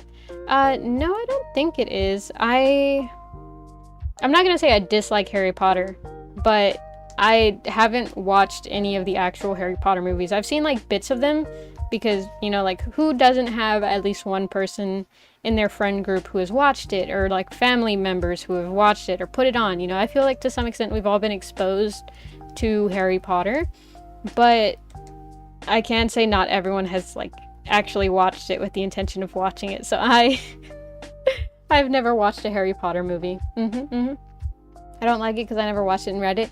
Exactly. I'm sure that I can get into anything if I really wanted to. So like, you know, like I don't. I think what's stopping me from being like, oh yeah, I like Harry Potter, is just sitting down and wanting to watch it and stuff. Just never felt really that enthralled by it. Like, ooh, magic and ooh, wizards. And it's like, okay, cool. That's it. But because it's live action, I'm just like, I mean, it's alright. I'm not gonna say it's bad. There's plenty of live action shows that I watch that I'm like, oh, you know, that's pretty good. But, like, maybe I'm just a kid. I like animated stuff. Oh my god. Let's see. I just finished binge watching all 8 movies. I love Harry Potter. Nice. It starts pretty bad. Ah, okay. Okay, then I don't feel as bad for not getting into it. Because I have friends who are like super into it and they're like, oh my god, you know, it's amazing. I don't understand how you can't get into it. But it's just like, it's kind of boring. Like, same thing with Elden Rings, which, like, when I have people explain it to me, right, people who are actually interested in it, and they explain it to me, it's like, oh, that does sound interesting, but it's because they skip over all the fluff, you know. And I'm not gonna say I have that bad of an attention span to where it's like, oh, everything has to be delivered to me within 30 seconds or less, otherwise I'm not gonna. Ow, I just bent the crap out of my nail. Jesus. I'm not gonna say like, oh, I have a shit attention span, but like, I am so easily derailed. I could be in a conversation with like my dad and I will start thinking about other things. I don't focus, and that's the problem. And so I can't really like get into long movies and stuff. Let's see, the grind of Elden Ring. Yeah. Wait, did I say Elden Ring or did I say... I meant to say... Is it Elden Ring? No, Elden Ring is the game. What's the name? Lord of the Rings. That's what I was thinking. I'm now that I'm saying it, I think I might have actually said Elden Ring, but I meant Lord of the Rings. But you know, the rings, they confuse me. I gave them the wrong rings, guys. Oh my gosh. But it looks pretty interesting, like, from what I've heard. Yes, and I did say Elden Ring. My bad, wrong ring. Oh my gosh, but yeah, those I haven't really been able to get into it. I've definitely like heard a little bit of it, and it does sound interesting, but I've tried sitting down and watching a little bit of it. I'm just like, no, it's not getting my attention. They both have rings? Yeah, they both have rings. Oh my gosh. So yeah.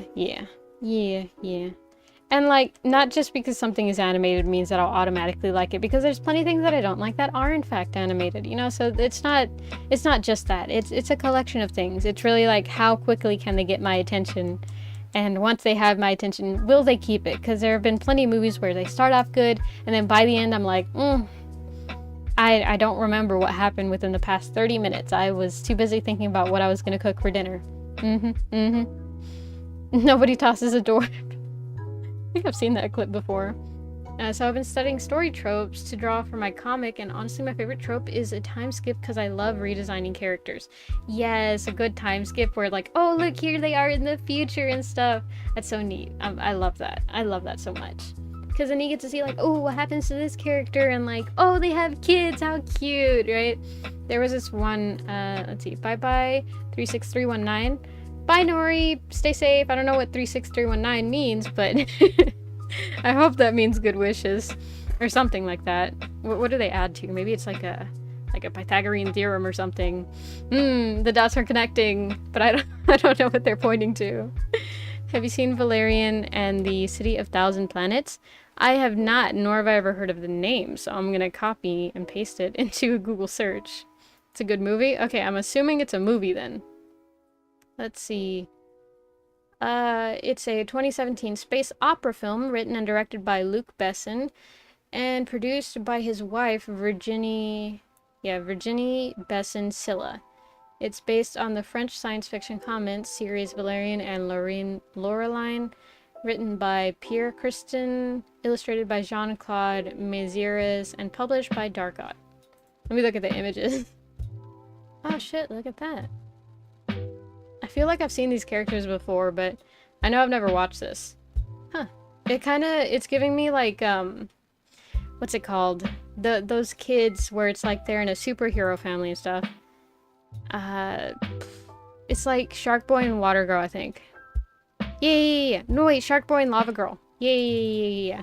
That's what it's giving me because of the trailer. Or not the trailer, but the movie posters and stuff where it has like the two... I'm gonna say kids because they don't look that old.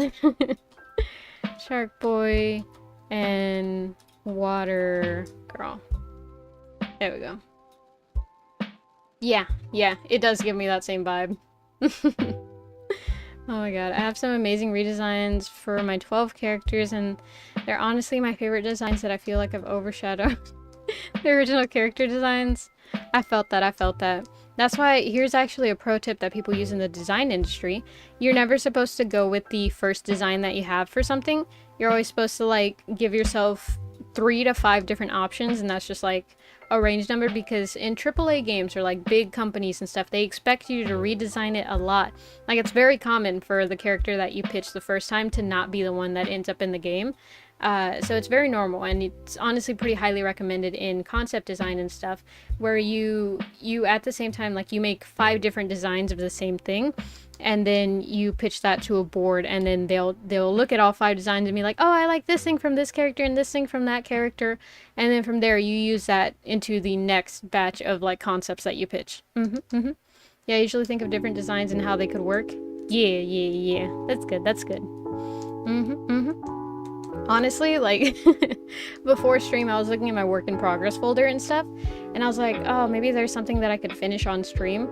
And I was looking, and I actually found design sheets for Paprika. I forgot that I'd like literally... So here's the like full design process for Paprika, right? What I did was I went onto Pit Crew, right? And I found a bunch of like art styles that I liked, and then I would make characters who I thought were cool, right? And in general, by then I'd had like a theme, which I think I've showed y'all the design document for Paprika before, like the theme and stuff. Like, oh, I knew I wanted her to be a maned wolf, and like this was gonna be her name. Now I needed to make the look for it, right? So I went on to Pit Crew, and from there I made a bunch of like a bunch of photos of like, oh, well, you know, here's this idea, and oh, this has like this asset, that would be kind of cool, and I would put that in the design. And I made like several of them, right? And then I put them all into Clip Studio, and I went through and I was like, what do I like about these designs? Why do I think they're cool? And, you know, which ones are actually important? So I wrote down like a huge list of things where I was like, oh, this is cool. Oh, that is cool. Oh, this like is nice, you know? And then like after that, I drew like a very rough iteration of like, okay, I think like this is how the combination of everything that I like is. And then yeah, that was like the first iteration of Paprika, and then I went and I made her in Vroid, and you know, some just imagine like, what is it, movie sound effects of like tools and stuff going off, like jackhammers and stuff in the background. And then eventually, you know, Paprika was made. And so yeah. Hey best friend, I'm a villain now in this story. Oh no, I love seeing beta designs for famous characters like Sonic and Pokemon. Yes. I love, like, I only have 2 game art books, but I love looking at game art books and seeing like all the designs that they have for like the things that ended up in the game and how different they start out. Oh my god, it is so cool. I'm personally like a big fan of the Twilight Princess concept art. It's so awesome to look at, you know, because it's already a very dark game, but they have so much darker stuff, or like the designs are just like cooler, you know. And I like that concept design style where it's like a lot more sketchy, but I like it, you know. It's not necessarily as unprofessional, but it's more so illustrative. That's the word. But yeah, very cool. There we go.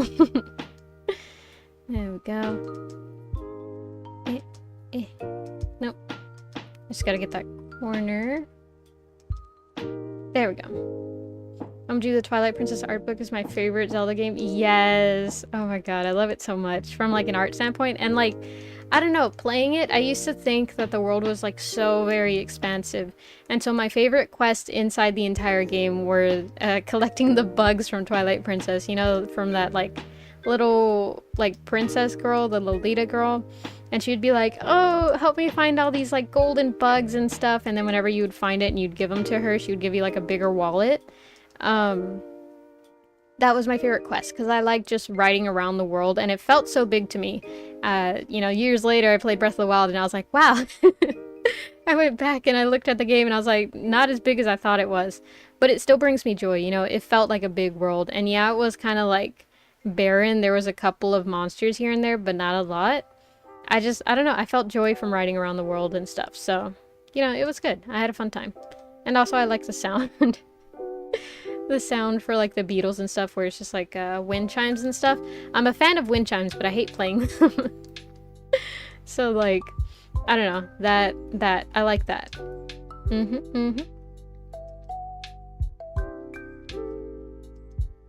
Like that and like that.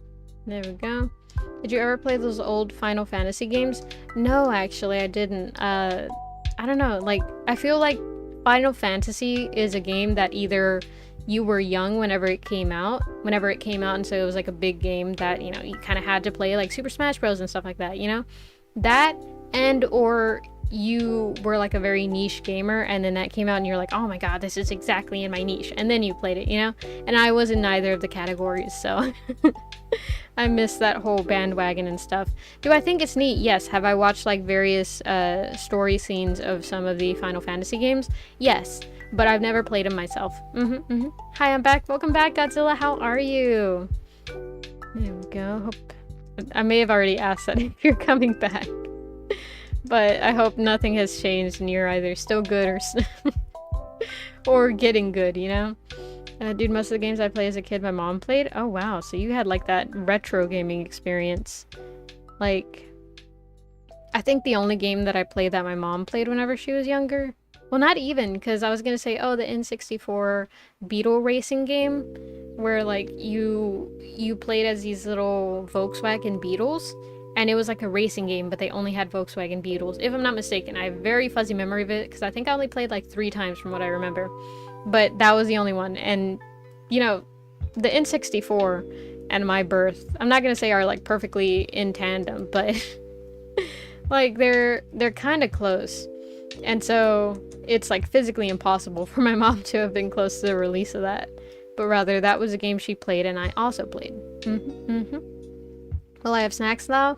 Ah, gotcha. That's good. The whole movie experience. I remember. Well, not retro. My mom is a gamer. Ah, gotcha. My dad is a retro gamer. Ah, okay. Gotcha. Also, I've never been able to get into Final Fantasy, even though I got like 5 of them on Steam. Oh, wow. That... I guess that kind of sucks, doesn't it? Because then, like, you have all these games where it's like, oh, yeah, everyone says they're, like, a good game, but you just can't really play it. Because I would imagine that you bought it because at some point you were like, I want to see what the hype is about.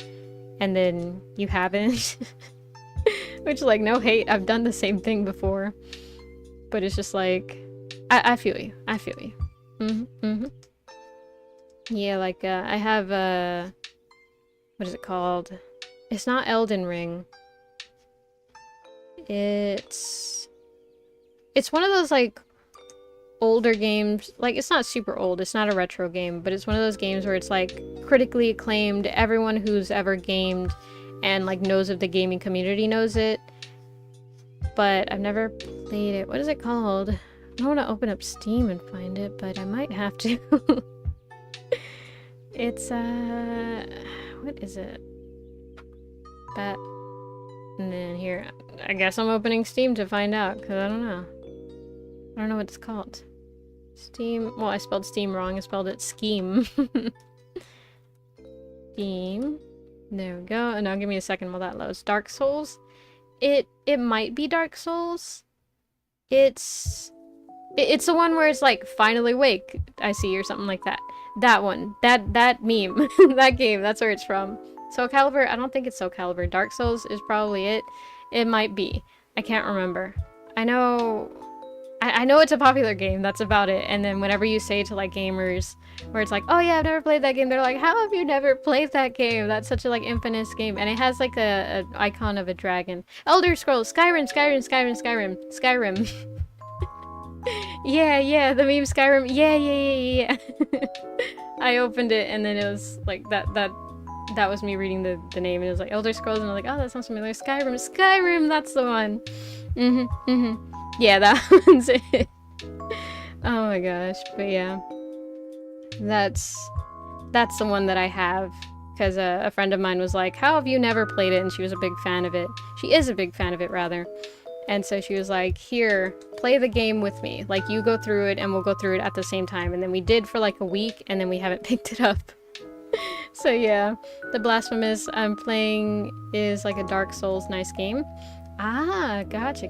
I think I've heard like 2 comments about that, which is just like, it's a good game. So yeah, I don't know what that really adds to the conversation other than like, I mean, I've heard that it's a good game. I love Resident Evil series. I've heard a bunch of good things about that one too. Also haven't played any of those, but I've seen gameplays of them. Do I remember much about it? Absolutely not, but I do remember that I've seen gameplay of it. Haven't finished, was gifted it. Gotcha. Yeah, pretty much same. But to be fair, the reason that I didn't finish was because my friend was like, don't play it without me, and I was like, okay, and then we, haven't played it together. Oh my gosh. Because, yeah, initially what we were going to do is install a mod on it so that we could do it multiplayer. Multiplayer co-op, kind of like that. But we weren't able to get it working. And so she was like, oh, well, we'll just play it. We'll put in a couple hours every week or so. And then we didn't. Oh my gosh. Fallout is one of my favorite series ever of all times. Yeah, I've heard a lot about that. I think even my friend who may have been the catalyst of me ending up here now that I'm really thinking about it. But yeah, they've also told me good things about it. I remember one time they took me to a map in VR chat where it was themed after Fallout. I don't remember what happened at that map, to be honest, but it was like an old-timey room, and it was underwater, and whenever you looked out the window you would see a bunch of fish and stuff. And it was like red or like maroon.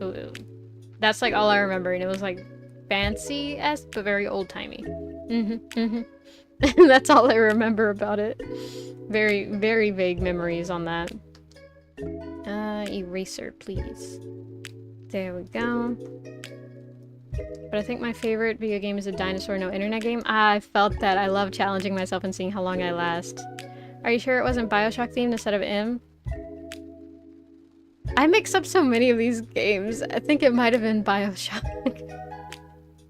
Oh my gosh.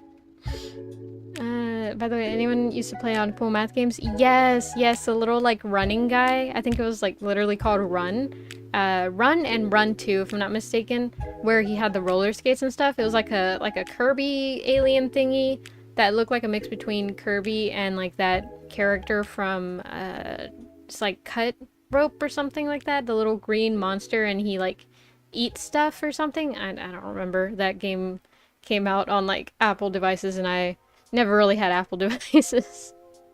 So I don't remember what the name was called, but yeah, that. I love that one, and then, Papa Pizzeria and Papa's franchise. A huge fan of that one. Let's see. Papa's Restaurant? Exactly. Run 2 was goated. Fireboy and Water Girl? Yes! Oh my god, I love playing that with my siblings.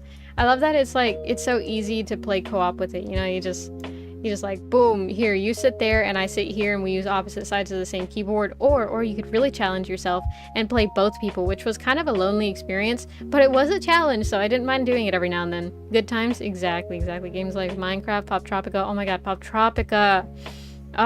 Good times. I hate the updates that they've done now. Everything is like so weird, but honestly back then I didn't even play it right, because I had friends who were like really good at the game, and where they would be able to solve puzzles and all that, and they actually like solved all of the quests and stuff, the main storyline of the game. I don't know, I didn't focus enough.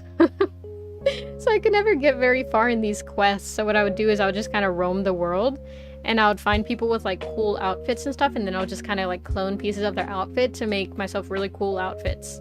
And yeah, that's how I played Pop Tropica. Other than that, like, I would do a couple of story quests. I know I got pretty far in, like, the cowboy one, but I don't remember how far. That one and then the Greek god one. But, like, I don't think they have the Greek god one anymore. I don't even know if they have the cowboy one anymore. I know a lot of the islands have changed. So, yeah. I know the, like, Diary of a Wimpy Kid island. I don't know if it's still there now, but I remember it came out, like, a couple months. Maybe not even a couple months. Maybe a couple years after I stopped playing. Yeah. I doubt that they keep all the accounts that you make on there, but if they do, I have so many accounts on there. Because, like, every time that I would go on it, I would start a different account because I couldn't remember any of my account stuff for it. Excuse me while I find reference for this thing that I gotta do. There we go. Please don't pull up on the wrong one. Yes, okay, cool. Where'd it go? Oh, it's over here. Oh, wait, I can't have it there. Dang it. Okay, there's fine. There's fine. Let me just make it a little bit bigger. And then I'm gonna drink water. Hydration check for all the peppers in chat. Have you drink water? If so, how long ago? If it was more than an hour ago, I invite you to take a sip with me. Because we must stay hydrated.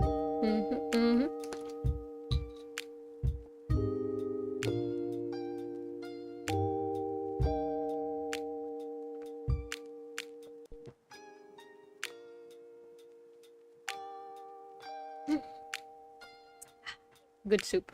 Except it's not soup. It's just water. I drank 4 cups of milk. That feels like too much milk to me. Honestly, like past 2 cups of milk, and usually that's my fill. I can't even like finish all the milk that I pour for cereal, and I've been told that I pour a lot of milk for cereal, which I don't feel like it is. It's enough to usually get the bowl of cereal floating.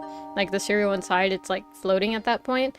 But it's not like to the brim, you know, and it's not super close to the brim to where it's like, oh, it's like a centimeter away, it doesn't count. Like, no, it still leaves a bunch of room, but I don't know, people just pour less milk than me. Oh my gosh. It's like me with Roblox. I made 4 accounts already, and I don't know if I create another one because of the nickname. I felt that. I'm trying to cut my soda intake. Ah, nice. Yeah, it's not bad to cut down on the caffeine and stuff.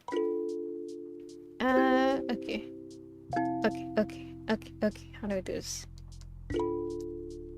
I'm like, I have a reference of the pepper mascot.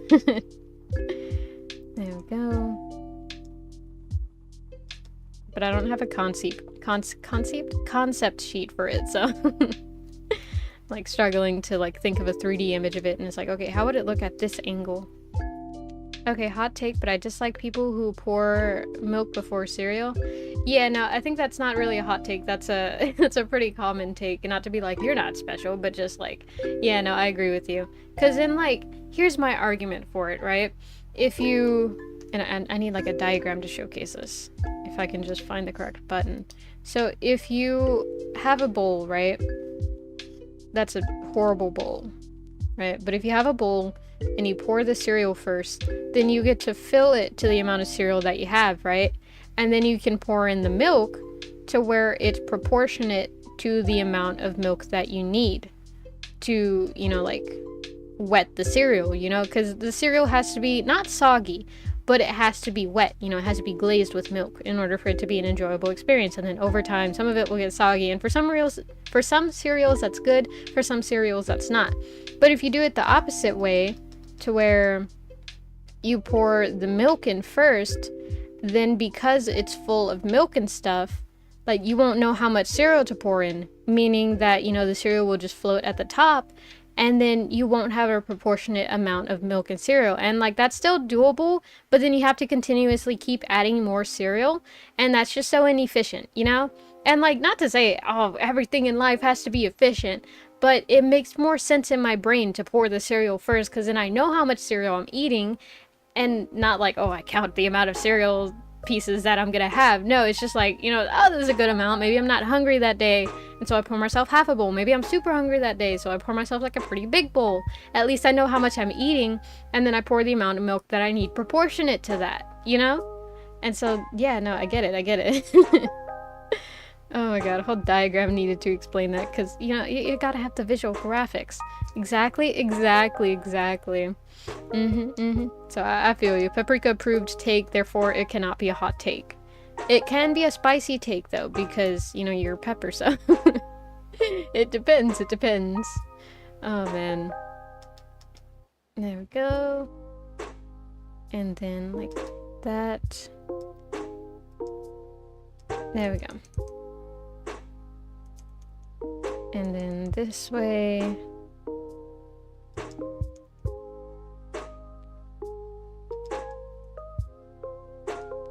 Excuse me while I just try and get these curls in.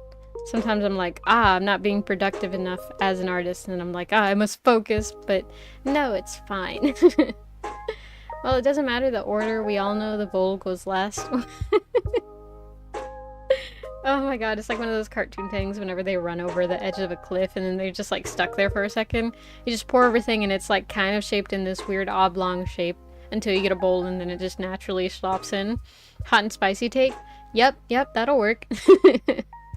Well, I guess that would work for if it is a hot take, like, what would be a hot take for me? I got one. Don't be mad, but striped socks are ugly. Striped thigh highs. I'm not a huge fan. Do I think they look cute on some girls? Absolutely, yes. But not a fan. Just by themselves, I don't like it. I already don't like socks. I'm not a huge fan of stripes. So striped socks, I don't like them at all. Wow. See, I know they're a popular thing, but I don't get it. They have to like specifically be very like, what's it called? Very marketed, you know? And then maybe I'll be like, well, maybe they're not that bad. But even then I refuse to acknowledge that they're nice because they're, I don't know, I don't like them. I cannot believe what I hear. I live in socks. Ew, gross. Y'all remember that nursery rhyme where it was like, oh, the old woman who lived in a shoe? I'm not gonna say I hated that nursery rhyme, but I definitely had like a big disdain for that nursery rhyme because I was never a fan of feet. Like I have some childhood stories that my dad have told me where it's like, yeah, no, you never liked feet. And it's just like, yeah, no, feet are disgusting. And so that one, I never liked it because I was like, how can she live in a shoe? It's gross. It's probably stinky and stuff. That's disgusting. I don't even know what the nursery rhyme is about. I never paid attention enough. I was like, why am I gonna listen to an old lady who lived in a shoe? I think it was like a very calm nursery rhyme that it was like, you know, she took, what is it? She made do with what she had, and it was supposed to teach you like, oh, you know, love what you have and stuff, but I don't know, I was too focused on the shoe part. Stripy thigh high is disgusting. Oh my god, Rowan is disappointed in your distaste of stripy thigh highs as well. Oh my gosh. Like, I get it, they're cute on some people. I'm not gonna say, like, they're not. I've definitely seen some character designs where it's like, oh my god, I love stripes, they're amazing. But stripes by themselves, like, it depends on how they're executed, you know? And I think that could be said for anything. Any piece of clothing can be worn bad and can be worn good. Not to say that like, oh, you know, some people just don't look good. No, it depends. It depends, and I don't know what it depends on, but I can't say it depends. Oh my gosh. You know, I never realized the dark theme about the ring around the rosy. Oh yeah, the pocket full of posies, ashes, ashes, we all fall down. It's like about, I think it's like the, what's it called, the doctors with the crow masks and stuff, and like the herbs that they would use, and like the incense and stuff, and like trying to cure the plague and stuff. Hello, guess who just woke up from a 5-hour accidental nap that made me not do stuff I've been meaning to? No worries, we've all been there. Welcome in, guys. Back me up here. The dark plague. Yeah, the dark plague. Very crazy stuff. Let's see. And worry not, guess, there's nothing to be backed up. No shocking statements have been made. But anyways, if a shocking statement had been made, that would qualify as a hot and spicy take. Because then it would be a hot take, and it would also be a spicy take because, you know, you'd be one of the peppers. Paprika doesn't like the stripy socks. Also, there's still a chat filter. Ah, for real? I know that I have some words filtered that I set up like in very, very beginning of my streaming career because I was just like, I don't want to have to ever deal with it, so I'll just like preemptively bonk some words. So, like, if it's been bonked, then it's probably for the better. Stripy socks are good on some people. Just men. Oh my gosh.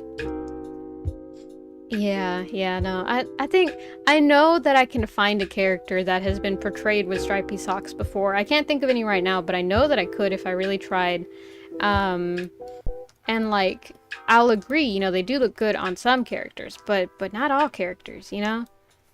And I don't know what specifically dictates whether or not they look good. I just know, you know, it's a gut feeling. I see it and I'm like, good, or bad. And so yeah, it just depends. And like, I don't know, I'm not a fan. I'm not a fan. There we go.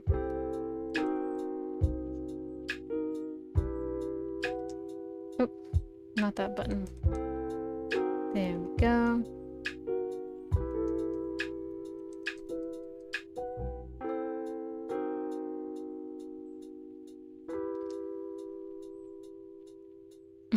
This is so funny looking. I love it, I love it. I don't know what made me think about this, but oh, actually I do know what made me think about this.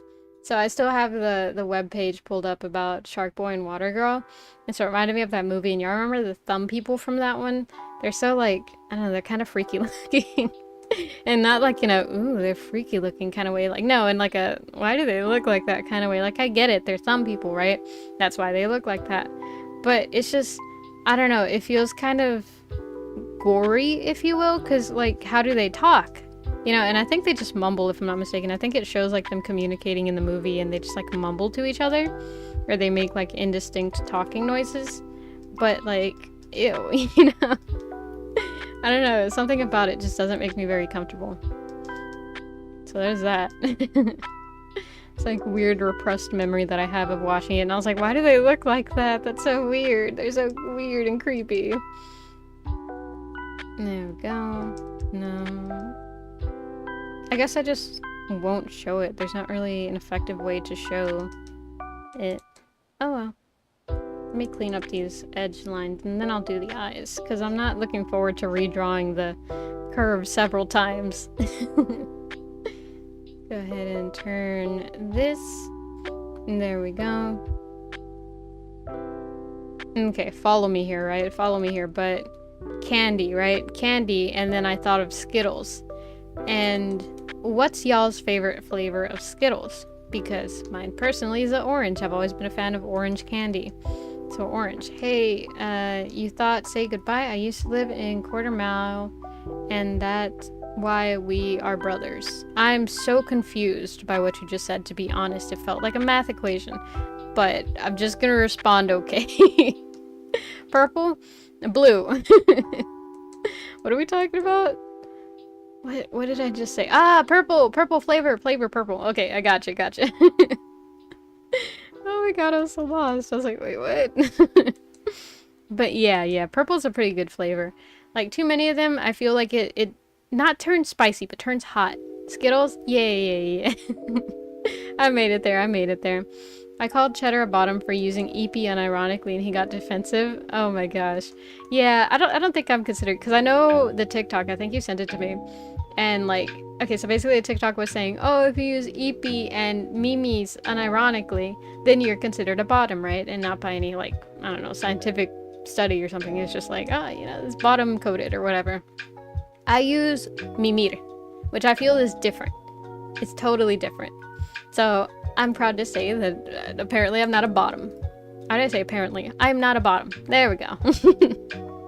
Oh my gosh. Can us being squishy because you love us, the peppers? Yeah. You know, it's a squish of love, you know? It's like whenever you have a cat or like any type of animal and you're just like, oh man, I love you so much, and you just like hold them, and you don't squish them because you don't want to hurt them, but you just like hold them, and you just hold them for like maybe a little longer than you should. Oh my god, that amazing. There we go. Right there.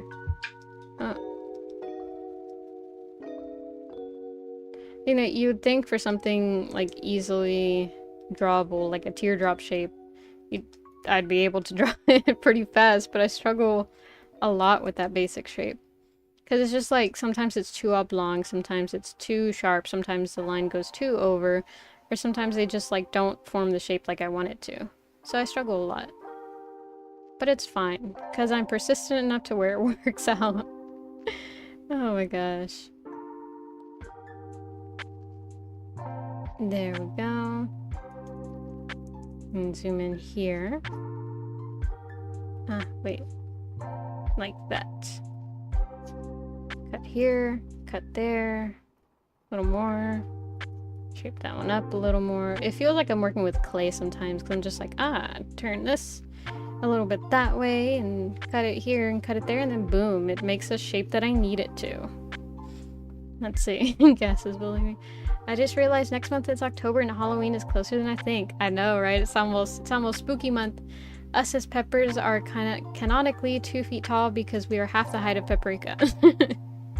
Wouldn't that make you 3 feet tall? Because aren't I canonically 6 feet tall? Has that been confirmed in the wiki? Oh my gosh. But yeah, no, I think I canonically confirmed it, didn't I? Like, I am in fact gigantic and massive, therefore I am like 6 feet tall. But my messages, is it censoring help? DM them to me, and then I might be able to tell you. Because I don't really remember what words that I put to censor. Let's see. Let's see. What the heck? There we go. No, you're 4'2". I don't know who gave you that information, but it's wrong, and I can't actually factually say it's wrong. Completely false, and that is not me denying any claims. I could have a lawyer present, and they would be able to legally say, hand on the Bible, which, like, I'm not religious, so that doesn't do much for me, but hand on the Bible, they'd be able to say that is false, and not get struck by God himself. Or themselves, I should say. I don't know. God technically has no gender, so. God canonically is gender fluid. Oh my gosh. DM'd? Okay, bet. Let me see.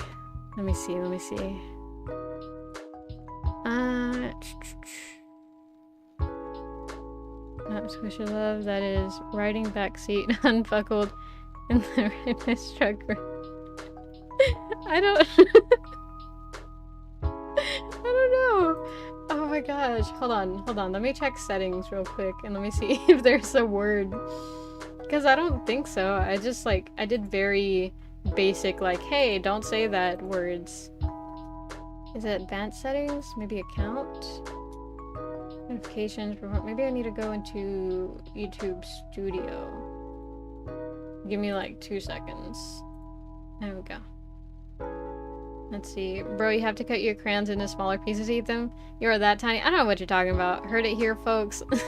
Heard it here first, folks. Paprika doesn't agree with our freedom of speech with her censorship. Among Us. Among Us. Yeah, Among Us. But yeah, no, I just, like, you certainly do have freedom of speech, just not everywhere. Let's see. Maybe in community? Standard approved, block words. Oh. Huh. I don't have blocked words here. That is so weird. Add approved users, standard moderators. Wait. Blocked words. Blocked words. Well, I could have sworn I had blocked words enabled, but I don't see any. My phone was going off. I had to check. There we go. Among Us. You know, you sent me said Among Us and I'm scared. Don't worry. For further clarification, surely on the legal aspect, because, I don't know, maybe one day I'll be sued in the court of law. I would hope not. I would like to say I'm a pretty law-abiding citizen, but like, the emails are because he's my editor, and so I send him some of my stuff to be edit it because I'm kind of lazy. And if you edit shorts for every day for like 5 months and you're like me, you'll get bored. And so it's not bad to, you know, enlist a little bit of help. There we go. When are you gonna hire mods for Discord and stream? Honestly, I'm not sure. That's something that I should look into, but I don't know how to look into it. Because if you just go around saying, hey, I need mods, you know, how are you gonna know if they're gonna be good mods? Because I don't want to just like tell anyone to be a mod. And then what if they do some shady stuff, right? So I'd rather put people that I trust. But even then, like, I know some people have responsibilities and, you know, I'm not just gonna be like, hey, be a mod because I trust you. You know, they have to want it and I have to trust them enough too. But, you know, if I just say stuff like that, then people are gonna be like, hey, you know, they'll talk to me for like a week straight and be like, can I be a mod now? And then how am I supposed to trust them then, you know? So it feels like a position that I'm supposed to give when the time is right and I feel like I trust a person enough. But even then, it's like I don't know. I don't know, you know? Let's see. One day I hope I don't get sued for everything I don't. Yeah, exactly. Done? Nah, don't. Like, I do not. Oh my gosh. Yeah, people you trust. Yeah, it's fine. I like editing her videos. Pay is horrible. $0 an hour, but it's fun. It's an internship experience. I pay them in experience.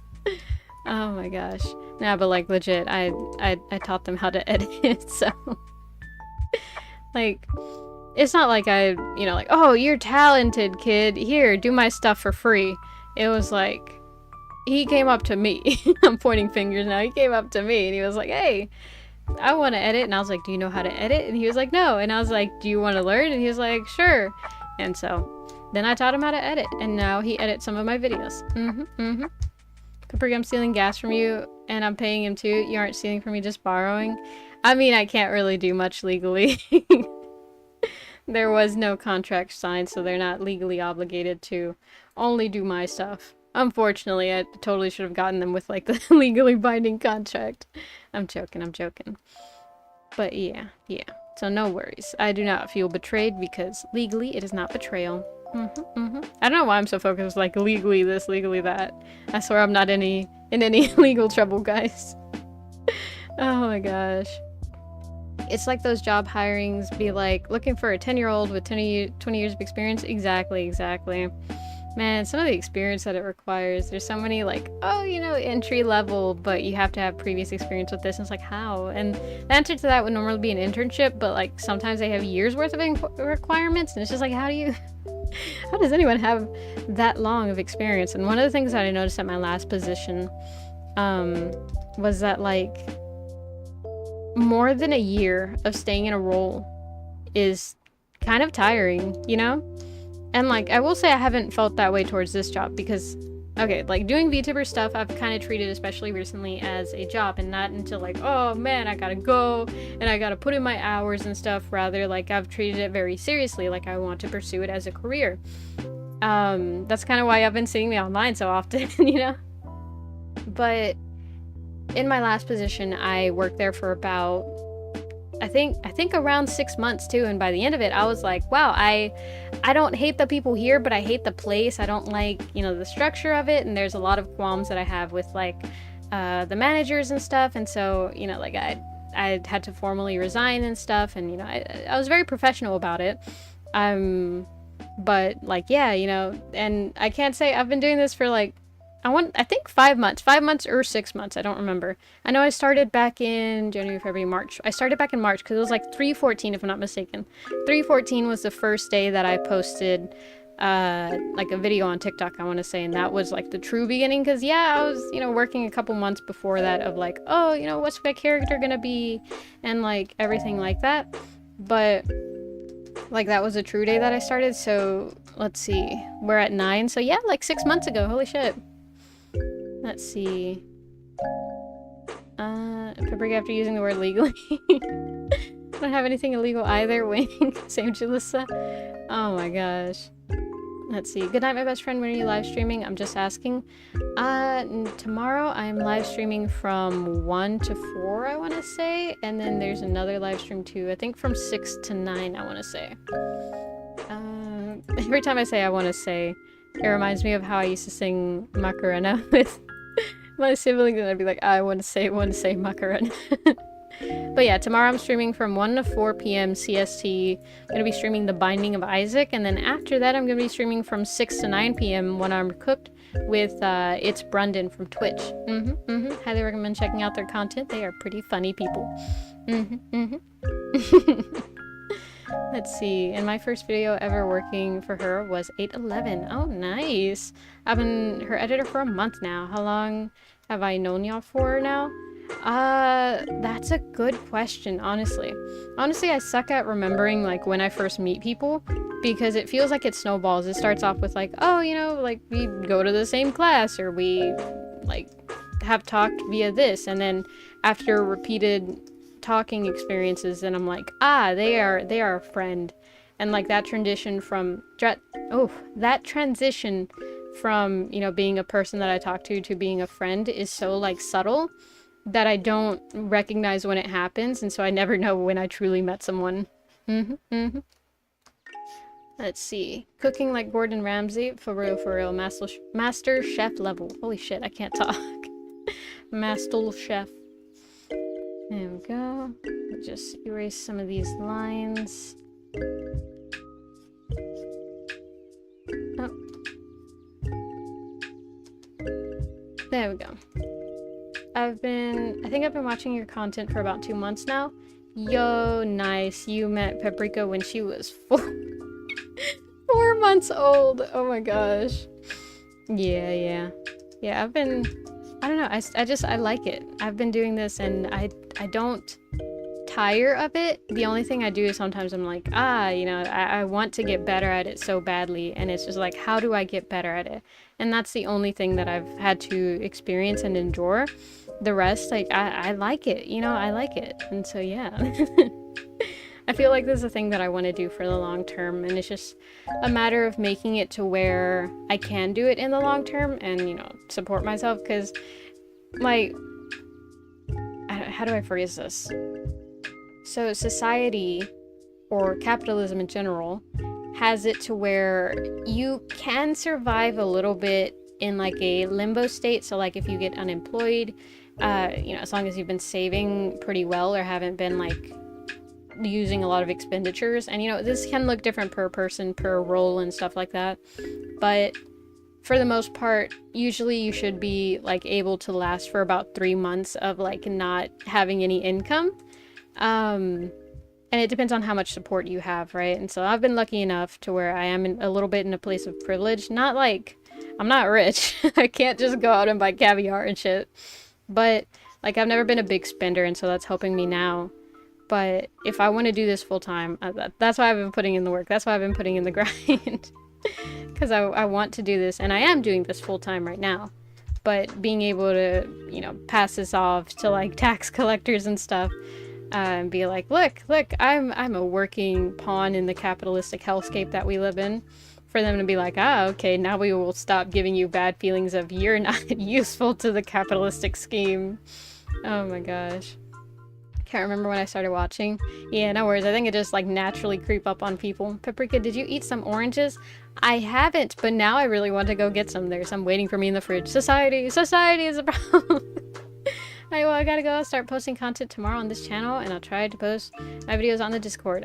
So that is actually not allowed. Julissa, please reread the rules.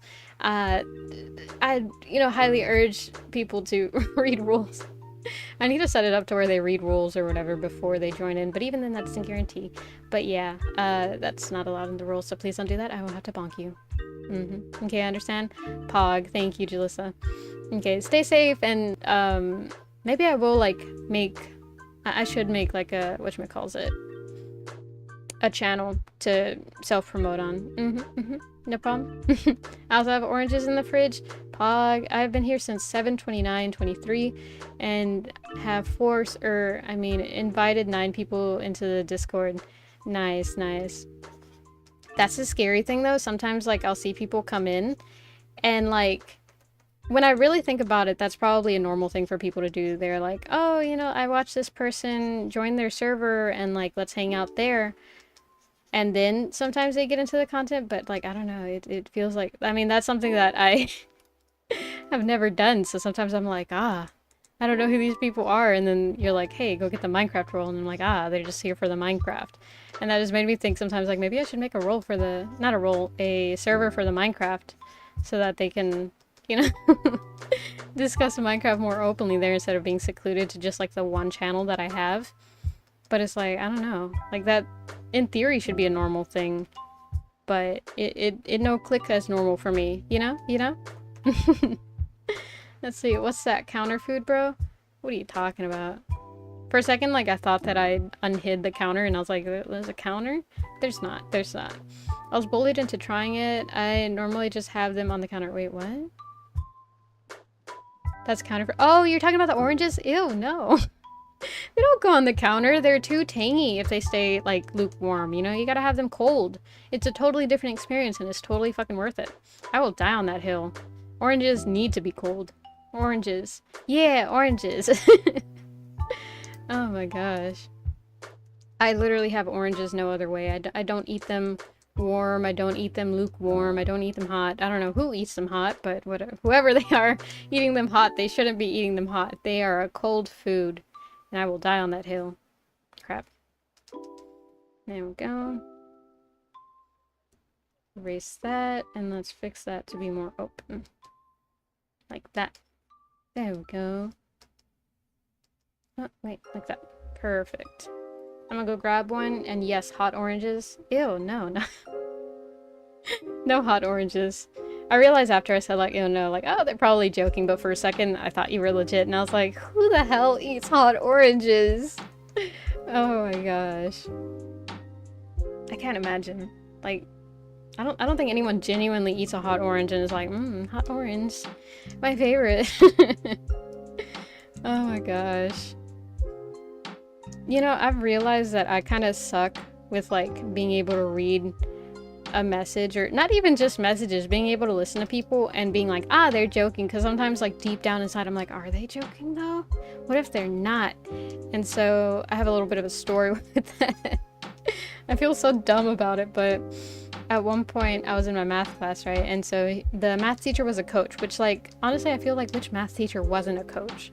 But we've noticed, listen, man, I gotta take precautions and stuff, but whatchamacallit, he was a coach, and so he joked a lot with a couple of people who were in sports or like in his own team that he coached. And at one point I don't remember what it was, but I think they like hid something, or like they took something, and like he knew, but he was like, oh no, where did it go? But it wasn't like very sarcastic to where I could tell that he was joking. It kind of sounded semi-serious, but I was like, there's no way that he doesn't know, right?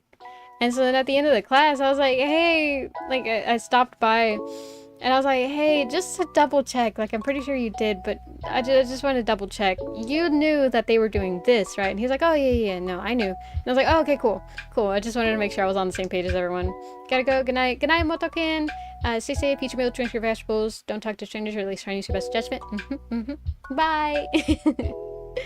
Oh my gosh. But yeah, I think I've gotten... No. I was gonna say, I think I've gotten a little bit better with it. No, I haven't. Oh my gosh. The block of videos you sent me is short, kind of like you. Oh my god, it's only 9 minutes. Yeah, I kept, like, I think 2 or 3 for myself. Cause yeah, I need to get back into editing. Cause yeah, it's not right of me to just, like, have you edit everything else, you know? So yeah, and also I missed it a little bit, you know? The week of editing that I got to do, I was like, oh wait, I like doing this, because then I can change the way things are portrayed and stuff, and then I could add little, like, effects that I was thinking of, because sometimes I record things and I, like, pre-think. I think ahead of time, like, oh, it would be really funny if I added this, and then I remember whenever I'm editing, so I'm able to add it and stuff. Greedy Paprika? What are you talking about? I think you got more than me. I think I sent you like 3 in total. Cause yeah, what's it called?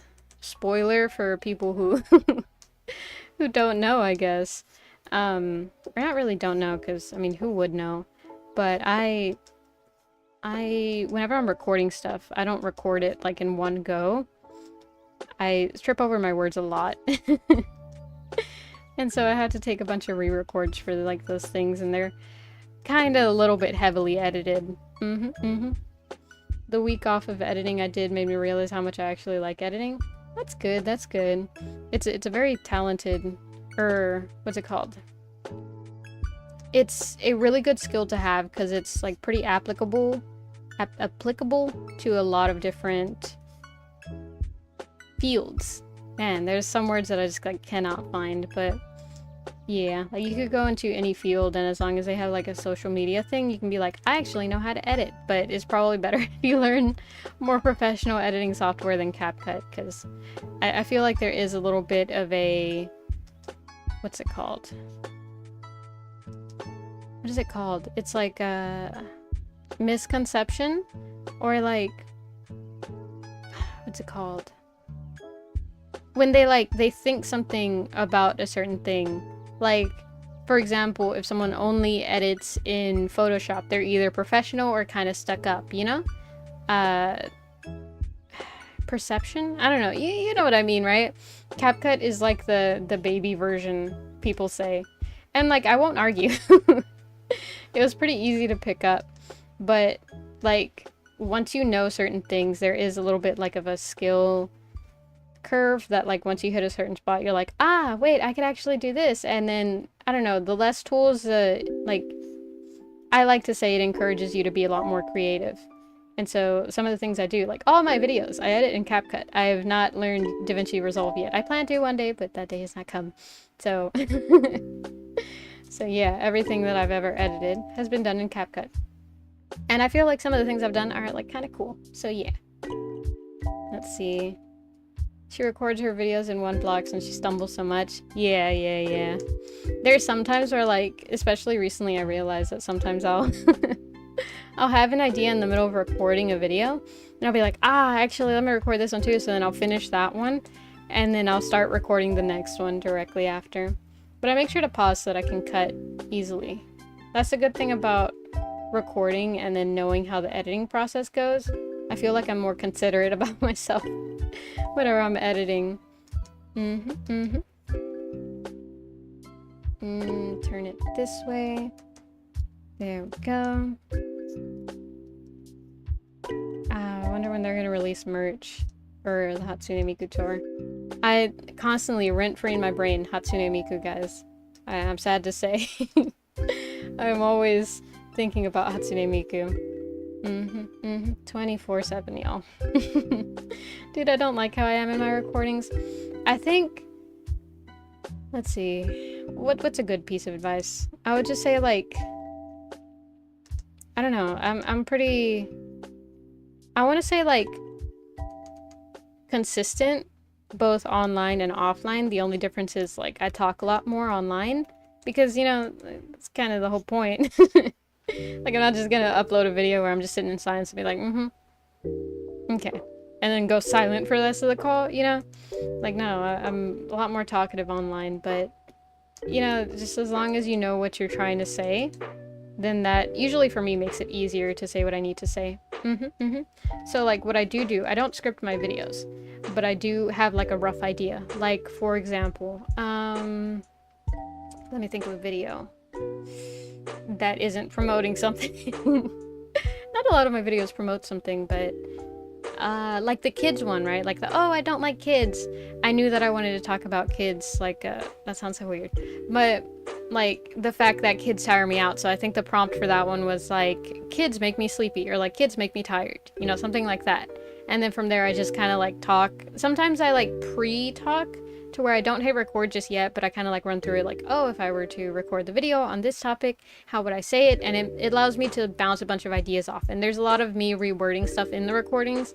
So, like, the good thing about recording and not being live is that you can, you know, backtrack and reword stuff without looking like a total idiot. Do I think I look like an idiot whenever I backpedal on some stuff? No, but, like, it does make me a lot less conscious about it.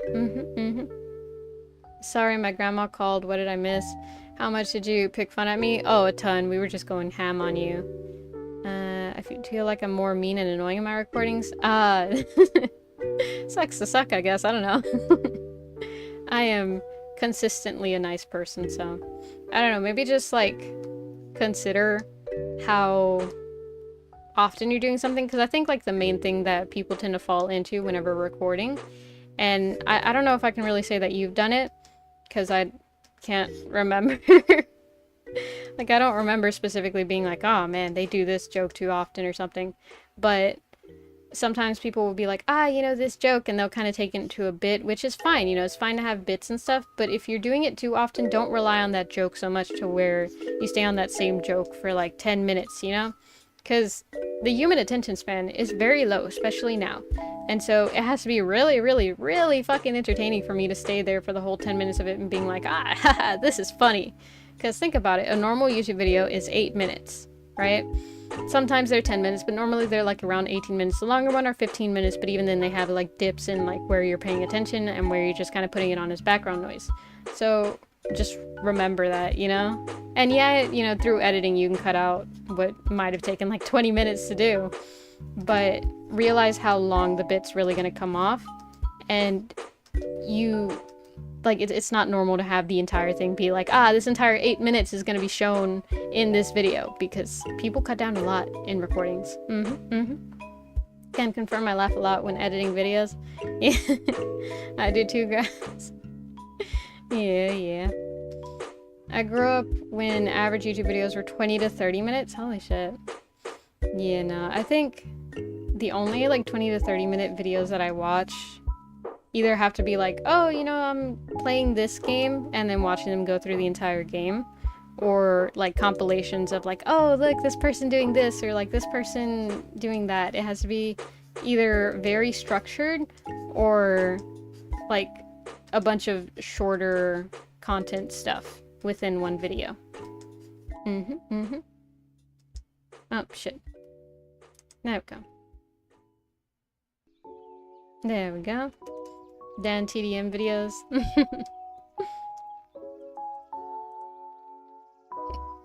I got a hiccup again. Wrong. There we go. There was something that I was thinking about earlier, but I can't remember. That sucks. And that's the wrong one, too. What was it? Dan TDM, Stampy, Squid, and Polar MMO. Polar MMO were my childhood. I don't recognize any of them. Actually, I do recognize Dan TDM, but I never watched any of their stuff. They were like a person that I heard years after, and it would be people reminiscing about their videos. So yeah. I can't really say that I grew up on YouTubers except for maybe Markiplier, but even then, like, I won't say that I was like, oh, there at the start of his career, because I wasn't. I think I first got into Markiplier.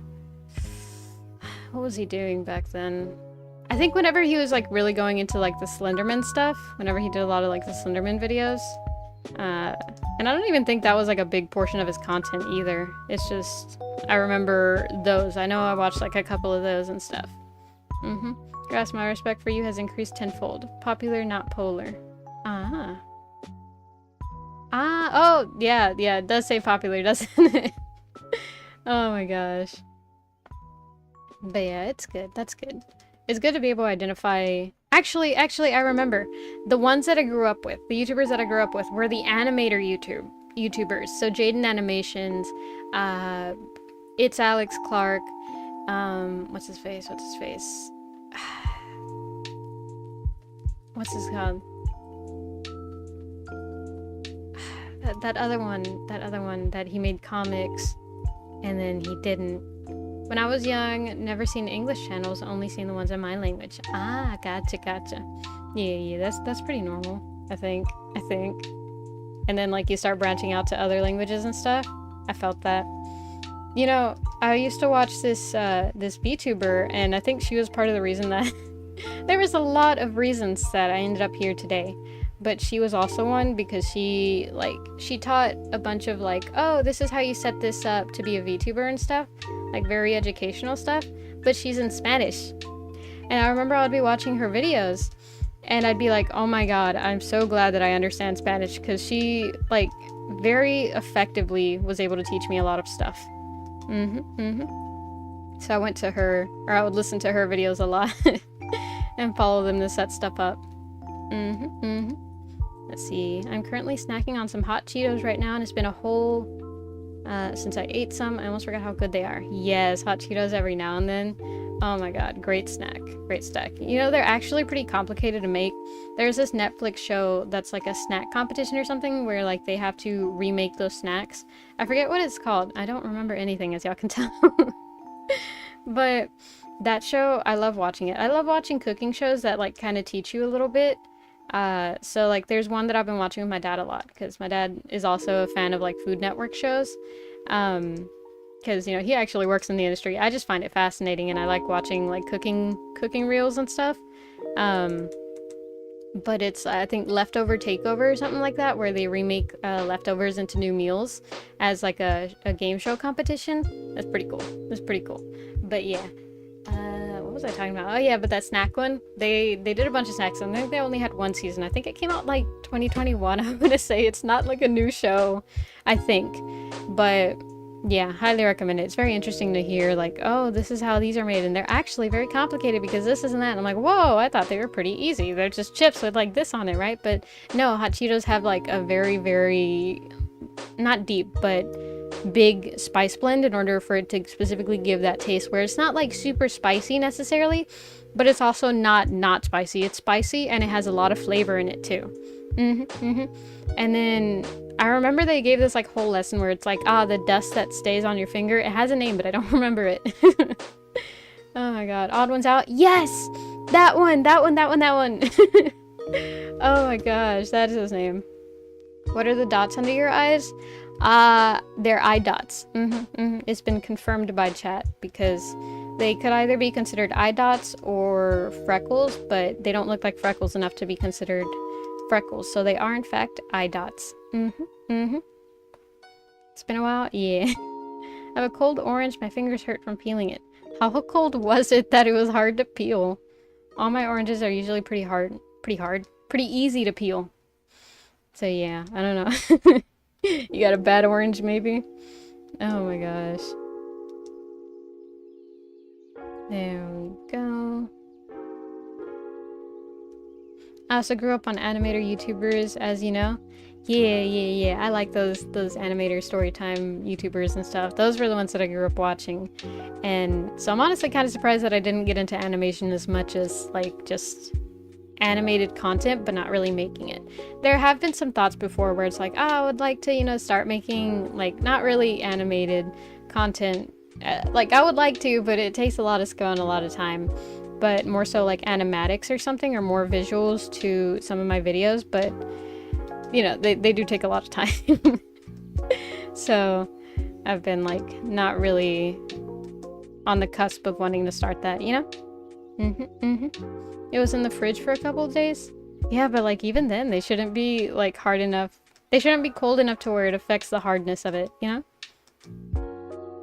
I don't know why that made me think of like the hardness test, and you know how the hardness test for like gemstones and stuff is they scratch it against the thing, and then I think depending on the color of the streak and how like opaque or not opaque it is, that determines the hardness. I don't know. I just remember that. I don't have any anything to add to that other than that's crazy. And I just remembered that, which like, yay, I remembered something. How goes the progress on videos and the card thingy? I don't know what videos. If you mean the full-length ones, that I can tell you later in DMs. You know, I can't spill all my secrets. See, that's the problem that I have. Sometimes y'all come in here and y'all are kind of like, hey, how's this going? And it's stuff that I have behind the scenes. And you know how behind the scenes is behind the scenes? It should stay behind the scenes. You can't spill out all my secrets, guys. Otherwise, I'm gonna have to stop working with y'all. True thing. And the card thingy? What card thingy? You know? Let's see. It was a drink fridge, so I think just above freezing. My fingers hurt from the cold. Your fingers should not hurt from the cold in the fridge. Oh my gosh, what is with y'all and having like sub-zero fridges? Oh my god, you like put your finger in there and it's it's like touching liquid nitrogen. Mohs hardness scale? Yeah, probably. I don't remember what it was called. But yeah. Understood? Awesome. Like I said, it was like 34 degrees. But like my fingers don't hurt whenever, and I'm not like a really warm person. If anything, I've always been known as a really cold person, not like in personality, but like hand-wise, like my hands always get cold, so like that's not normal. Guess has frostbite? For real, man got frostbite from an orange in the fridge. That's like unheard of. Oh my gosh. Ah, these are so close, but these are so spaced out. I need to fix. I must fix. There we go. And there we go.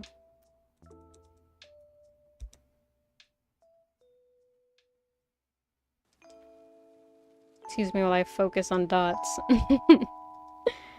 Ooh, y'all know Dippin' Dots? What's your favorite flavor in that? Mine, personally, I always go with the chocolate one. That one, or what's it called? Cookies and cream. It's very rare that they don't have one of those two flavors, but when they don't have either, I don't get any. I get very, not angry, but a little bit upset about it, because I'm like, why don't they have chocolate or cookies and cream? Those are two very, very common flavors. And they have like strawberry, banana, or birthday cake. And like, nothing against those flavors, but what about chocolate chip, you know? What about just chocolate? What about cookies and cream? Why? Why isn't it there? And so, yeah. Man, the places that... Okay, so I remember Dippin' Dots from, like, way back in childhood and stuff. And I would get them usually whenever I was, like, in a new place that was, like, semi-touristy, as in, like, if I went to the zoo, or if I went to, like, another city, you know? And we'd be out and about walking around, seeing the attractions, and then from there would be, like, a Dippin' Dots stall, right? But now that I think about it, the recent times that I've actually eaten Dippin' Dots, always been in like the weirdest places. Like I think the most recent time was pretty like normal. That was at a zoo. But before that, I think it was a convention center. And then before that, I don't even know. I think it was like at a park for like a really weird festival that I went to. Oh my gosh.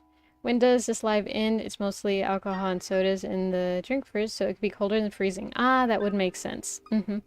This live ends in like 27 minutes. Around 10. What's y'all's favorite ice cream toppings and flavors? Ooh, chocolate sprinkles and almonds and sometimes chocolate chips, but usually not too many. Big chocolate lover here. I always go for cookies and cream, but I rarely get them.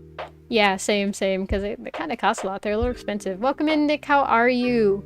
What's your favorite Dippin' Dots flavor? Because that's what we're currently engaged in very, very deep conversation about. Mine personally is the chocolate one and or the cookies and cream. Chocolate with gummy bears from Cold Stone for me. Ooh, I've never been to a Cold Stone, but I heard they're like really fun. They like do the whole chopping ice cream stuff and it looks really cool. I really want to go one day.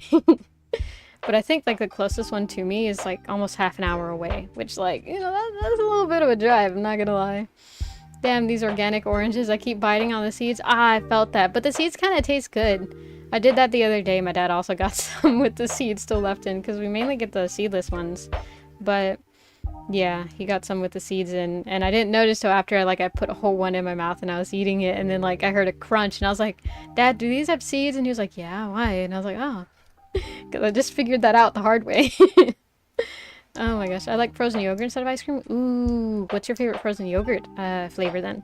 I'm also a big fan of frozen yogurt, but my taste does not change. It's still like the chocolate and vanilla, and then I go ham on the toppings and stuff. I know how to get to my nearest Cold Stones by heart. Damn, so then you like really frequent there. That's good, that's good. Ice cream? Ice cream. But yeah, I think my toppings, I know my toppings in frozen yogurt is like, it's usually peanut M&Ms, and like it just depends on what they have and what I see and like what flavors I get, because sometimes I get 2 chocolate flavors, or sometimes I get a chocolate and vanilla, and that's usually what I teeter between. But I usually get the brownie bites, and then I get the almonds, and then I get like maybe peanut M&Ms, maybe What else? Like sometimes walnuts, sometimes I get chocolate sprinkles, sometimes I get these little like chocolate rock candies. What else? Oh, sometimes I get Kit Kat pieces. It really just depends what they have. And chocolate sprinkles. Those, if they have it, I always get them because I like them. I don't know, they're crunchy, and then they for some reason taste a little bit like chocolate. It's like, you know, probably for the best if they didn't taste like chocolate and they were chocolate sprinkles. You know, bad marketing, but it's weird, you know? Like, what are sprinkles even made of? I think they're made of powdered sugar. I know I've watched like a factory production video of sprinkles, but I don't remember how they're made. But I do know from an Odd Ones Out video that if you blend a bunch of sprinkles, it turns into infinity sand, which is just like gray sand, which is really weird. Pomegranate and pineapple mix is my favorite flavor. Ooh, very fruity, and not in the weird way, but yeah, it's very cool. I wonder what that tastes like. What does pomegranate taste like? I don't think I've ever had pomegranate. I know I've like been in the vicinity of pomegranate, and then pomegranate, you eat like the seed looking things, right? I don't even know how to eat a pomegranate. Oh my gosh. There we go. Do you like the star stickers on my mic? I do. Very cool, very cool. Yeah, at first I wasn't gonna include stickers in the letters, but then I like really liked it and I bought a pretty big roll, so I was like, it wouldn't be bad to share it, you know? Pomegranate tastes like pomegranate? Ah, gotcha. Very educational, thank you. Oh my gosh. Yeah, see, whenever people ask, like, oh, what does that taste like? And I ask it very frequently, I don't really expect an answer because it, like, I know what banana tastes like, right? But if someone were to ask me, what does banana taste like? I'd be like, I don't know, banana. It's like sweet and kind of mushy after you, like eat it for a bit, like chomp on it for a while. And I don't know, just very sweet. It's just very sweet and it tastes like banana. Because, like, what exactly does banana taste like? Sweet and banana. I don't know. What does it taste like? I don't know. Oh, man. So, no worries if I ever ask y'all, like, oh, what does it taste like? Because I don't expect y'all to give me, like, an in-depth answer where it's like, I can taste it now. Because, like, maybe if you know other fruit, you can kind of be like, for example, mandarins. Like, oh, what does a mandarin taste like? Oh, well, it tastes like an orange except more sweet, you know? Then, like, that's kind of doable. But stuff where it's like it has a totally unique flavor, because banana doesn't even taste like artificial banana, which is the banana flavoring that they use for candy and stuff, you know? It's I don't know, it's sweet and it tastes like banana. Does anyone else get a little sticky note sketch, or is that just because I bullied you for a thing I can't say? Nah, I think everyone got a sticky note sketch. All different things. They're all handmade, but like, again, that's something that not everybody got and is not a widely available thing. So watch your tongue. Oh my gosh. Migas.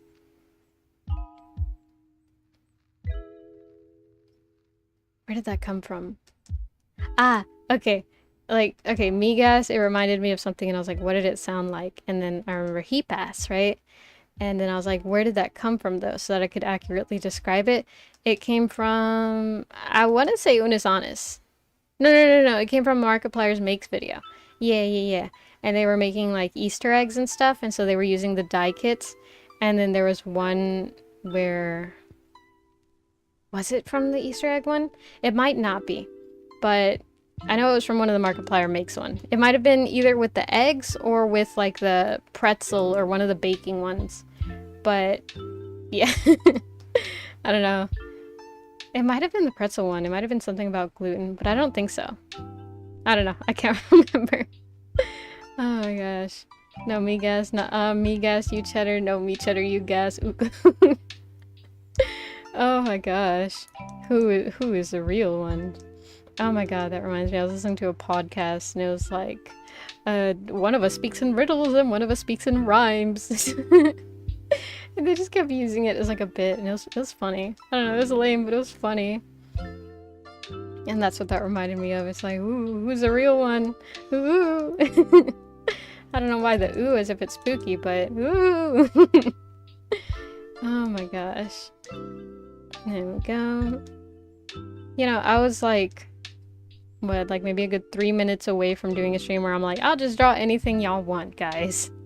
but I ended up not. And the reason why I said that is because I thought about Halloween, then I thought about costumes, and I thought about pumpkins, and I thought about drawing Paprika and a pumpkin, and then I was like, like one of those request thingies, and I was like, oh yeah, I was about to do a stream about that. I don't know why I felt the need to say that, but it's said now, so oh well. Markiplier, Jacksepticeye? Ah, yeah, I remember watching both of them. Shit was fun. Yeah. I don't think... Well, okay. At first I was gonna say, I don't think I have a preference. But that's wrong, because I watch Markiplier more often. And not that I dislike Jacksepticeye's content. No, I like both of them. It's just, I tend to watch Markiplier's videos more. I don't know why. Spooky Paprika? Yeah, I'm gonna be, hopefully, very spooky this year. Which I don't think I've ever been. I've always used like Halloween as a excuse to dress up because I like dressing up. And it's fine because everybody uses it as an excuse to dress up. But, whatchamacallit?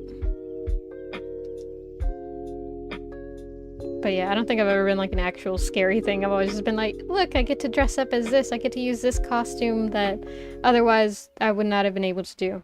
You know, the earliest costume that I had, and not as Paprika, but as a little mini pre-Paprika, right?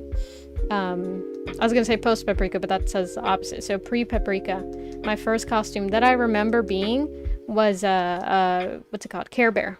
I had a full like I was gonna say a fursuit, which technically to some extent is true, but it didn't have like a mask. It was like it was kind of like a onesie. That I think that's more accurate, which like brings up another question. Are onesies considered fursuits? Because to some extent they kind of are a fursuit. They have, you know, kind of fur, and they're a whole suit, you know? So like are onesies considered fursuits? If so, then yes, technically. I did have a fursuit whenever I was really young, and I don't even remember liking the Care Bears that much, but I do remember my mom was a big fan of them, so I think, you know, it may have projected a little bit. And so my first costume was a Care Bear costume. I think I went as like a pink one or something. I can't really remember, but I was really warm that year.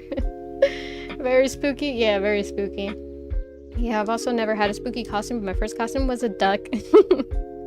Oh my god. Paprika's a furry confirmed? Well, it depends. Like, what defines a furry, you know? And is a onesie considered a fursuit? And I'm talking about, like, those pajama onesies, you know?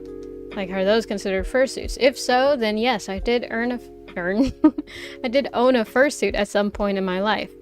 But yeah. I was a cop, a soldier, a ninja Lego character. What did I just say? A Lego Ninjago character, Darth Vader twice, a Transformer when I was a kid. I'll DM y'all a photo. Pog. But yeah.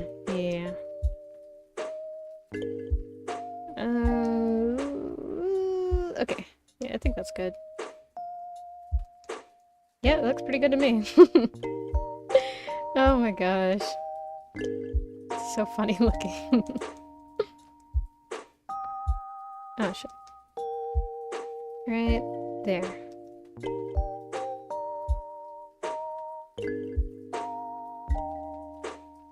Nope. There we go. For Halloween. I mean, I would assume so. Because if you're just like, oh, I was a cop, a soldier, a Lego Ninjago character, Darth Vader twice, I'd question how you were Darth Vader, you know? I think that would be the part where I'm like, okay, wait, are we sure this is just you being things, or is it you dressing up as things? Because that would make more sense, you know? Oh my gosh, oh no, Paprika, the way you talk is starting to portray on me. Haha, I'm infectious. Yeah, don't worry. I am a composition of multiple people who have interacted with me in some way or another, and therefore, excuse me while I scratch my eye. I grabbed all the traits that I thought were like really funny and or really like nice, and then that's what that's what I've become. Which, like, you know, isn't a bad way to self-improve whenever you see people doing an action or like being a way that you're like, oh, that's really good of them, you know, I really like that. Then don't be afraid to, you know, to kind of snatch it up. Don't like copy them. Even though, like, to some extent, like, people are like, oh, you know, flattery is the best, wait, no, copying is the best, is it copying? It might be copying. Copying is the best form of flattery or something like that. Like, yeah, kinda. But mainly, it's not a bad way to, like, find traits that you find admirable and then, you know, use that, you know? Let's see. He has those clown experiences. He has done everything and has been someone. There's like a a group of people who just have done so much with their life. I never had a Halloween suit. In my country, I think isn't much common to do Halloween like other countries, going doors asking trick or treat. Ah, gotcha. You wanna call with me and another VTuber later? It's up to y'all two. Let's discuss this after stream, yeah? This now in the live stream isn't really the appropriate place for that. And then let me go ahead and make a new layer. And then, oop, gotta set this layer opacity down. But yeah, not every country does like the whole Halloween thing, and it's so weird. They're not weird, right? I'm not saying like, oh, y'all are weird, but it's crazy, you know, because we frequently forget like, oh, that's not a very like worldwide thing, and not as in like, oh, nationalism and stuff like that, but it's literally just like we forget that other people don't have the same holidays and stuff. Because once you've been surrounded by something, it's kind of hard to think that, oh, there's different ways of doing things, you know? So yeah, what do y'all do? Do y'all have like another celebration that y'all do in October? Let's see. Okay, she's nice. She's a top person on my follower list. Ah, nice, nice. Let's see. Right there. I'm like tempted to ask for a name drop. Maybe I already know them. Not like, oh, I'm in their DMs too, because honestly I'm not that social, but like maybe I've seen their content before and I'm like, oh, you talk with them? That's crazy, you know?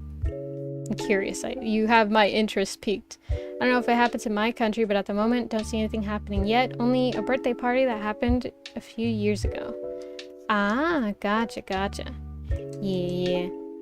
Then it must be like, I don't know, because in America, right, we have this kind of a, I'm gonna say dry season, but it's probably not a term to be used in the right way. But basically we have this this time period where we don't have like any celebrations, which is usually around the summertime. So like from like June to August, there's not really things to celebrate in that moment, because like in August, September, there's not really much either. But in October, you know, it's Halloween, and then November is usually Thanksgiving, and then December is Christmas.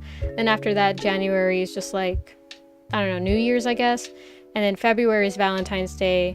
And then March doesn't really have anything, I think. It may have... No, St. Patrick's Day is in April, right? I don't know. I think there's something in March, but I can't remember what it is. Either that or it's just like 1 month in between, and then April where it's like April Fool's Day and Easter too. And then, you know, June. And so like there's like no holidays going on in that period. So like I guess y'all just have that too, to where there's like a longer period of like nothing going on, which is like crazy to to think about, because I don't know, I grew up a lot with like, oh, you know, this day, this celebration, a class party for this, so it's just like, it's strange. Sent my first Halloween photo in the group chat. Nice, nice. There we go. Okay, let me go ahead and rotate that. Turn it this way. I don't really have to align it that much, but I'm gonna anyways. Oh my gosh. I know in like Germany they have Oktoberfest, which is instead of, I mean, it's still a little bit like Halloween, but they also have a big focus on alcohol beverages and stuff, so that's pretty neat. And then like, I forgot where it was, but it's like another European country where they also have like an autumn festival or something. But yeah, those are pretty neat. I wonder what those would be like. Gotta go eat dinner, so I probably won't be back. See ya, bye. Bye, Nick. Be safe. Make sure to chew your food good. Oh my gosh. Eat your milk, drink your vegetables. Don't wait, wrong way. Drink your milk, eat your vegetables, and don't talk to strangers, or at least try and use your best judgment. Oh my gosh. Oh man, that's the first time that I've like genuinely messed that up. Oh Oh my gosh. But yeah. And then I think there are like different forms of celebrating December in general and stuff. She is Nova Pudding. She is a smaller VTuber with just under 300 followers on TikTok and only 13 on YouTube. Ah, I don't think I've heard of her, but I'm looking it up. I'm nosy. I have no excuse for myself. Wait, what is that?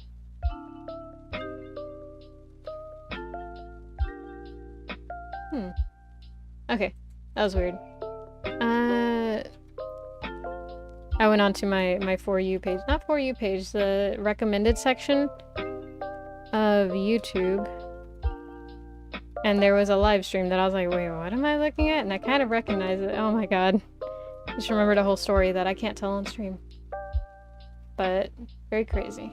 Ah, Celestial Indie VTuber. Ah, 3D model. Okay. I'd have to see. Yeah, I will look into more after stream. I must stay focused. There we go. Sent through TikTok. Ah, gotcha. I will look into it later. After stream, more so. So what, in like 9 minutes? Oh my gosh, let me see if I can get these hands drawn before the end of stream. Whoa, love the 100 emojis. Oh my gosh. So I did find out after yesterday's stream, I can in fact see the other emojis and stuff in there. It's just like so small. So I need to look into a way to make like, maybe the text bigger will make that emoji thing bigger? I'm not really sure. But yeah, I have to look into it. I unfortunately don't have a thing that I'm like good, like super good at yet. Because even art, I could do better. Even 3D modeling, I could do better, you know? And so I've truly become an all-encompassing jack of all trades to where I have a lot of things that I can do, but as far as like a one true talent, I don't have.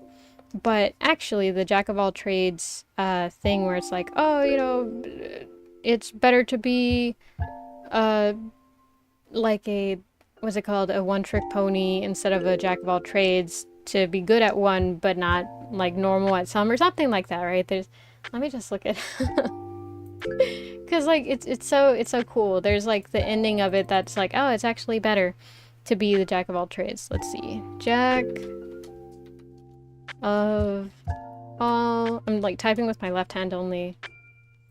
Jack of all trades full. Let's see, it is, wait, what the fuck is this? It's a whole like forum that pulled up. Let's see. No, that's not it. Ah, Jack of all trades, master of none. That's like the shortened one. But then there's a full version of it. If I can just find it. Maybe let me search on Google instead of DuckDuckGo. That might help me a little bit. There we go. Love my family, but sometimes these mofos need to stop texting me. Let's see. Oh, there it goes. A jack of all trades is a master of none, but oftentimes better than a master of one. That's what it says. So it's not a bad thing, you know, to have like a wide variety of skills. It can get frustrating at times because you feel like, I say this from experience, you feel like, I need to get good at something. I feel like I need to be good at something. But, you know, it's not bad because in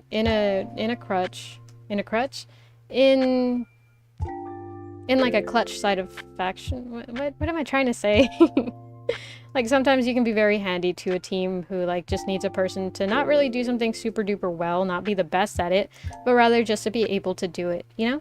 So it's not bad to have many different skills. That's what I'm gonna use. Jack of all trades, master of none. Exactly. And then the full one is oftentimes better than a master of one. It's very cool, you know, it makes me feel cool.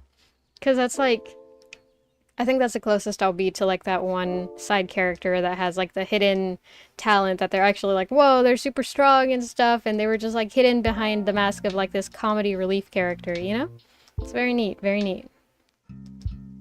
There we go. Go ahead and do that.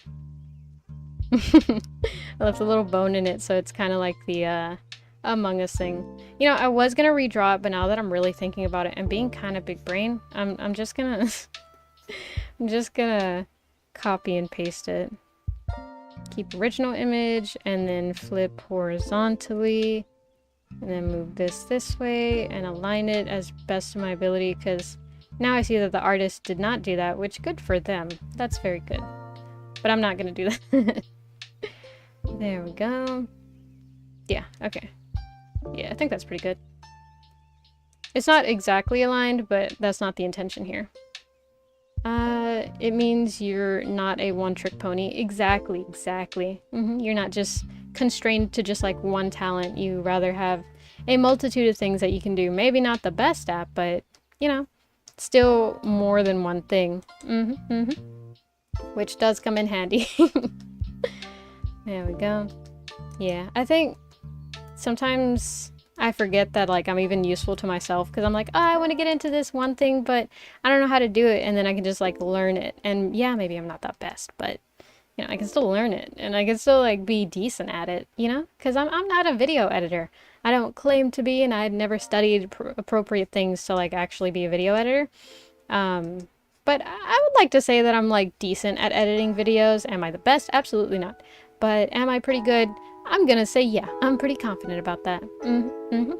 I find this emoji cute. I don't know why, but it reminds me of gato. Yeah. That's a cute one. I know, right? It's it's like the, I think just like the pureness of it, because it's just like a comfort one kind of, you know? It's very cute, very cute. I love how like there's almost a bit of gap moe between the other one and this one, because the other one is like, ah, I'll choke you, and this one is like, ah, so cute. I love it, you know? Like what's it called, that one meme where it's like, ah, hold it gently, which I don't really know what meme that is, but the meme that it does remind me of is that Zack and Cody scene where it's like, oh yeah, what do you do with a woman? You cherish her, or something like that. Oh my gosh, Squimsh, exactly. I think that's what I'm gonna name it whenever it becomes an emote eventually inside Discord. So congratulations, your name has been your comment has been chosen as the name for this one. Let me write that down, otherwise I will actually forget. Right here, dot. Oh. Squimsh. There we go. Can't wait to use this one on someone dumping about how bad their day was in the future. Bruh. That's not very nice, I think. I can't really tell. Because I don't know, if someone put that as a reaction, I wouldn't tell if they were being like, haha, sucks, I guess. Or if they were being like, oh, it's okay, come here. You know, I would hope that they'd being like, oh, you know, that's okay, it's okay, it'll be okay. But, but if they are just like, haha, sucks to suck, I guess. It looks so much bumpier on y'all's screen. But then again, when I zoom out, you still can't tell, so I guess I shouldn't worry too much about it. Actually, it still does look a little bumpy on mine. There we go.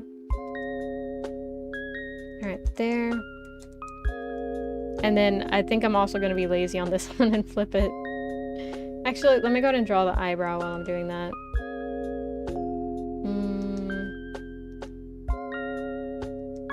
There we go. I say as I completely start from square one because I didn't like the way that it was looking. Shh, everyone don't tell Paprika the time. Oh my gosh, I could see the time, and now that you say that, I looked at it, but don't worry. I'll stay on just a little bit longer, just a little bit, which is not good because I need to get working. Ah, wait, okay. I have a little bit of leeway in my time, but I do need to go ahead and get off at some point soon. So I can't guarantee how long I'm gonna stay. Mainly, I just want to at least finish this eyebrow, and then depending on how I'm feeling, I may just add in the ears. Those are a pretty easy thing to do that aren't gonna take me super long. There we go. Let me get that, and then I think if I flip it, it should have, yeah, it should still have the same settings as before. Go ahead and do that. There we go. You broketed it. Doodle your ears in class sometimes. Aw, that's cute. That's good, that's good. I'm glad I have Like, I've seen multiple people that's like, oh, they're just, the design is so, like, good. Like, it's so cute. I like it. And it's just like, yay! I made a likable design. Because that is actually one of the best forms of accomplishments in the design aspect of things. Yeah, let me put the ears out like this. There we go. Like that. Then like that.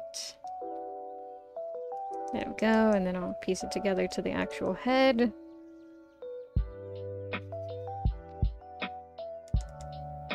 Right there.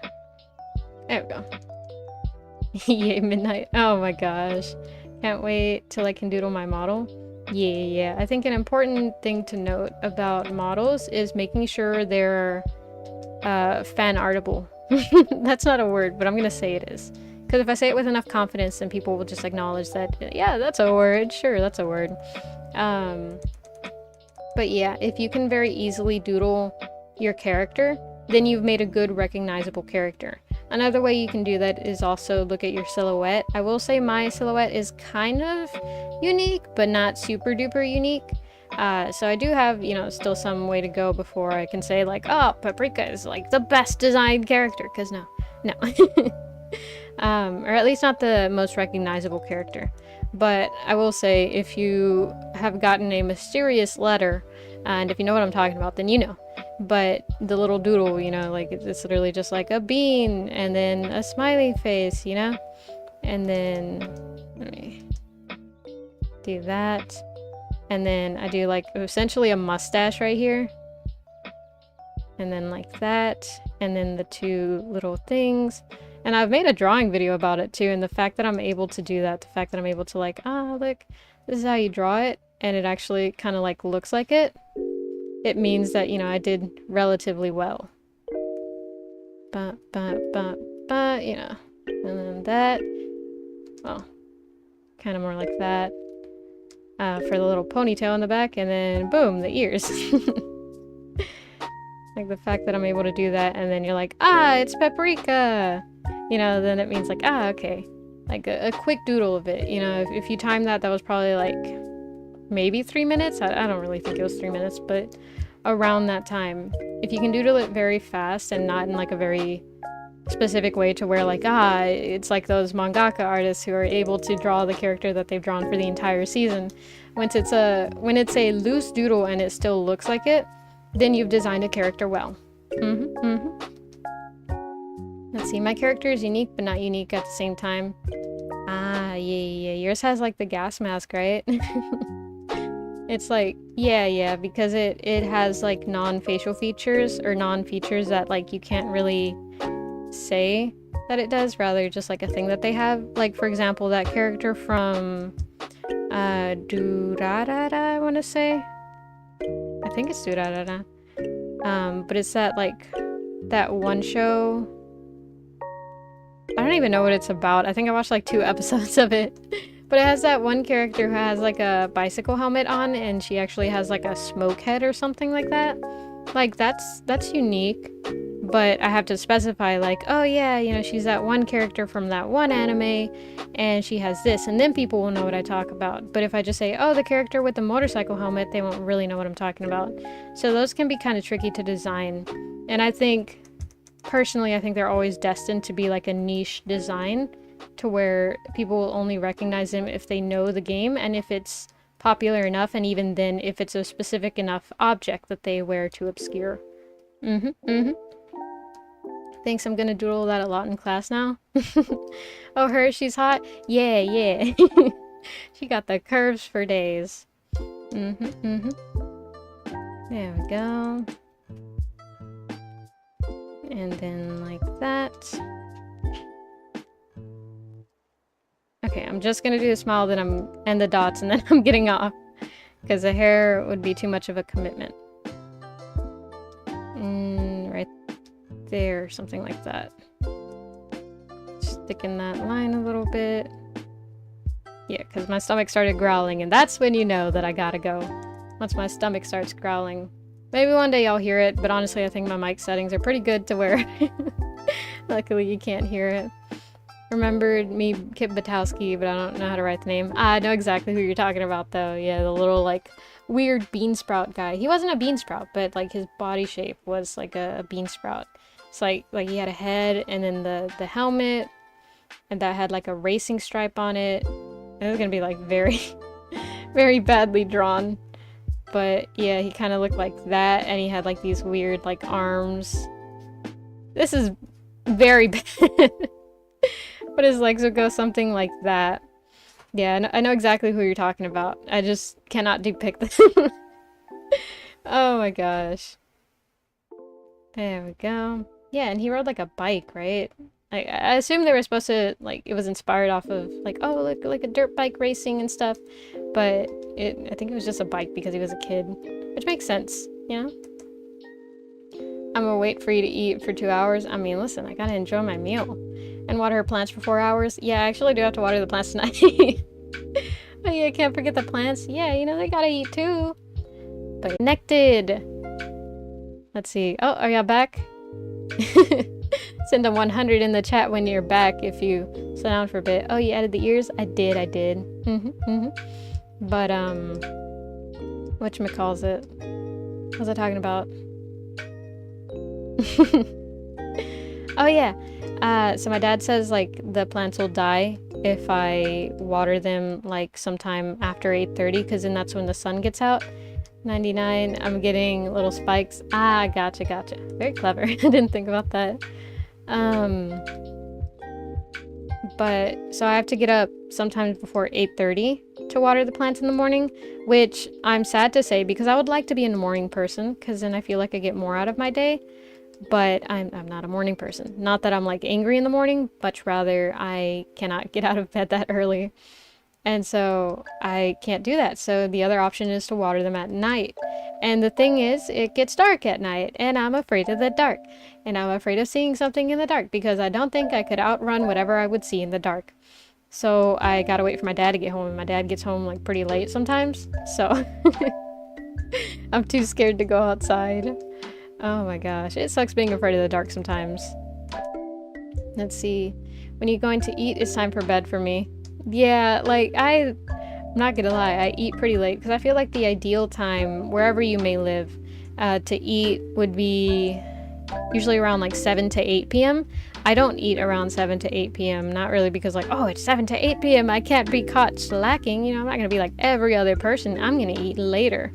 No, it's just like I don't get hungry till later. So it's probably not the best, because that means sometimes I, like, not don't eat. I do eat, but sometimes, like, I just don't eat as regularly, which is not good. I highly recommend, you know, putting yourself on some type of eating schedule to where you eat 3 times a day, because it is important to get the amount of nutrition that your body needs. It can very greatly contribute to your health.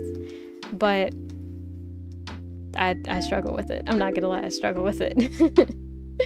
Oh my gosh. Really, bruh? Listen, man. I don't know what I'm defending myself against, but listen. Hear me out. Oh my gosh. Speaking of eating, I'm kind of hungry. See, it's about that time. We need to eat. We must feast. And these damn dots. Oh my gosh. That's circular enough. I'll count it. Ignore me, like, stuttering. I don't have a stutter, but... Did you know the Scatman had a stutter? The, like... I don't know, the Scatman... he wasn't the only Scatman, but, you know, the Scatman that... I think sang the song The Scatman Could or whatever. He actually had a stutter. Did y'all know that? And, like, the song The Scatman, where he's like, I'm the Scatman, or something like that. I don't remember how it goes. But, wait a minute, I can be lazy in this art program. I always forget. There we go. 2, 3... No, not like that. 4. There's always specifically 6 dots on Paprika's eyes. But yeah, he had a stutter, and in the song that he sang, he's like, oh yeah, you know, if Scatman can do it, you can too, because he was talking about his disability with the stutter. Isn't that crazy? Let's see, I'll send you some burgers for real. Sheesh, bet. You can be lazy and Procreate as well. Well, I mean, yeah, but it's harder to, because then you have to like copy the layer and then move it, and it's just like so much more work than it should be, you know? And so it's easier to be lazy on Procreate on Clip Studio Paint, because then you don't have to worry about, oh, I gotta make a whole new layer for it, and like there's a limit to how many layers that you have, because I think one of their marketing things is like, oh, there's no limit to how many layers you can have, but I have in fact hit the layer limit before, so I can confirm there is in fact a layer limit. It's either like in Procreate or I forget where that's like, oh, we don't have a layer limit. But I know I've heard it before. It's like, you can make as many layers as you want. Yay! Keep original image and put this one right there. There we go. Look at that. That could be cleaned up a little bit. There we go. Right there. And then push this one in just the tiniest bit. There we go. You can trust Discord. It won't let me send it. Ah, gotcha. Layer limit is all down to how much RAM you have. Ah, that would make sense. Discord. Yeah, there's a Discord link. Okay. With that, I think I'm gonna go ahead and head off. I am tired and I need to eat. I'm hungry.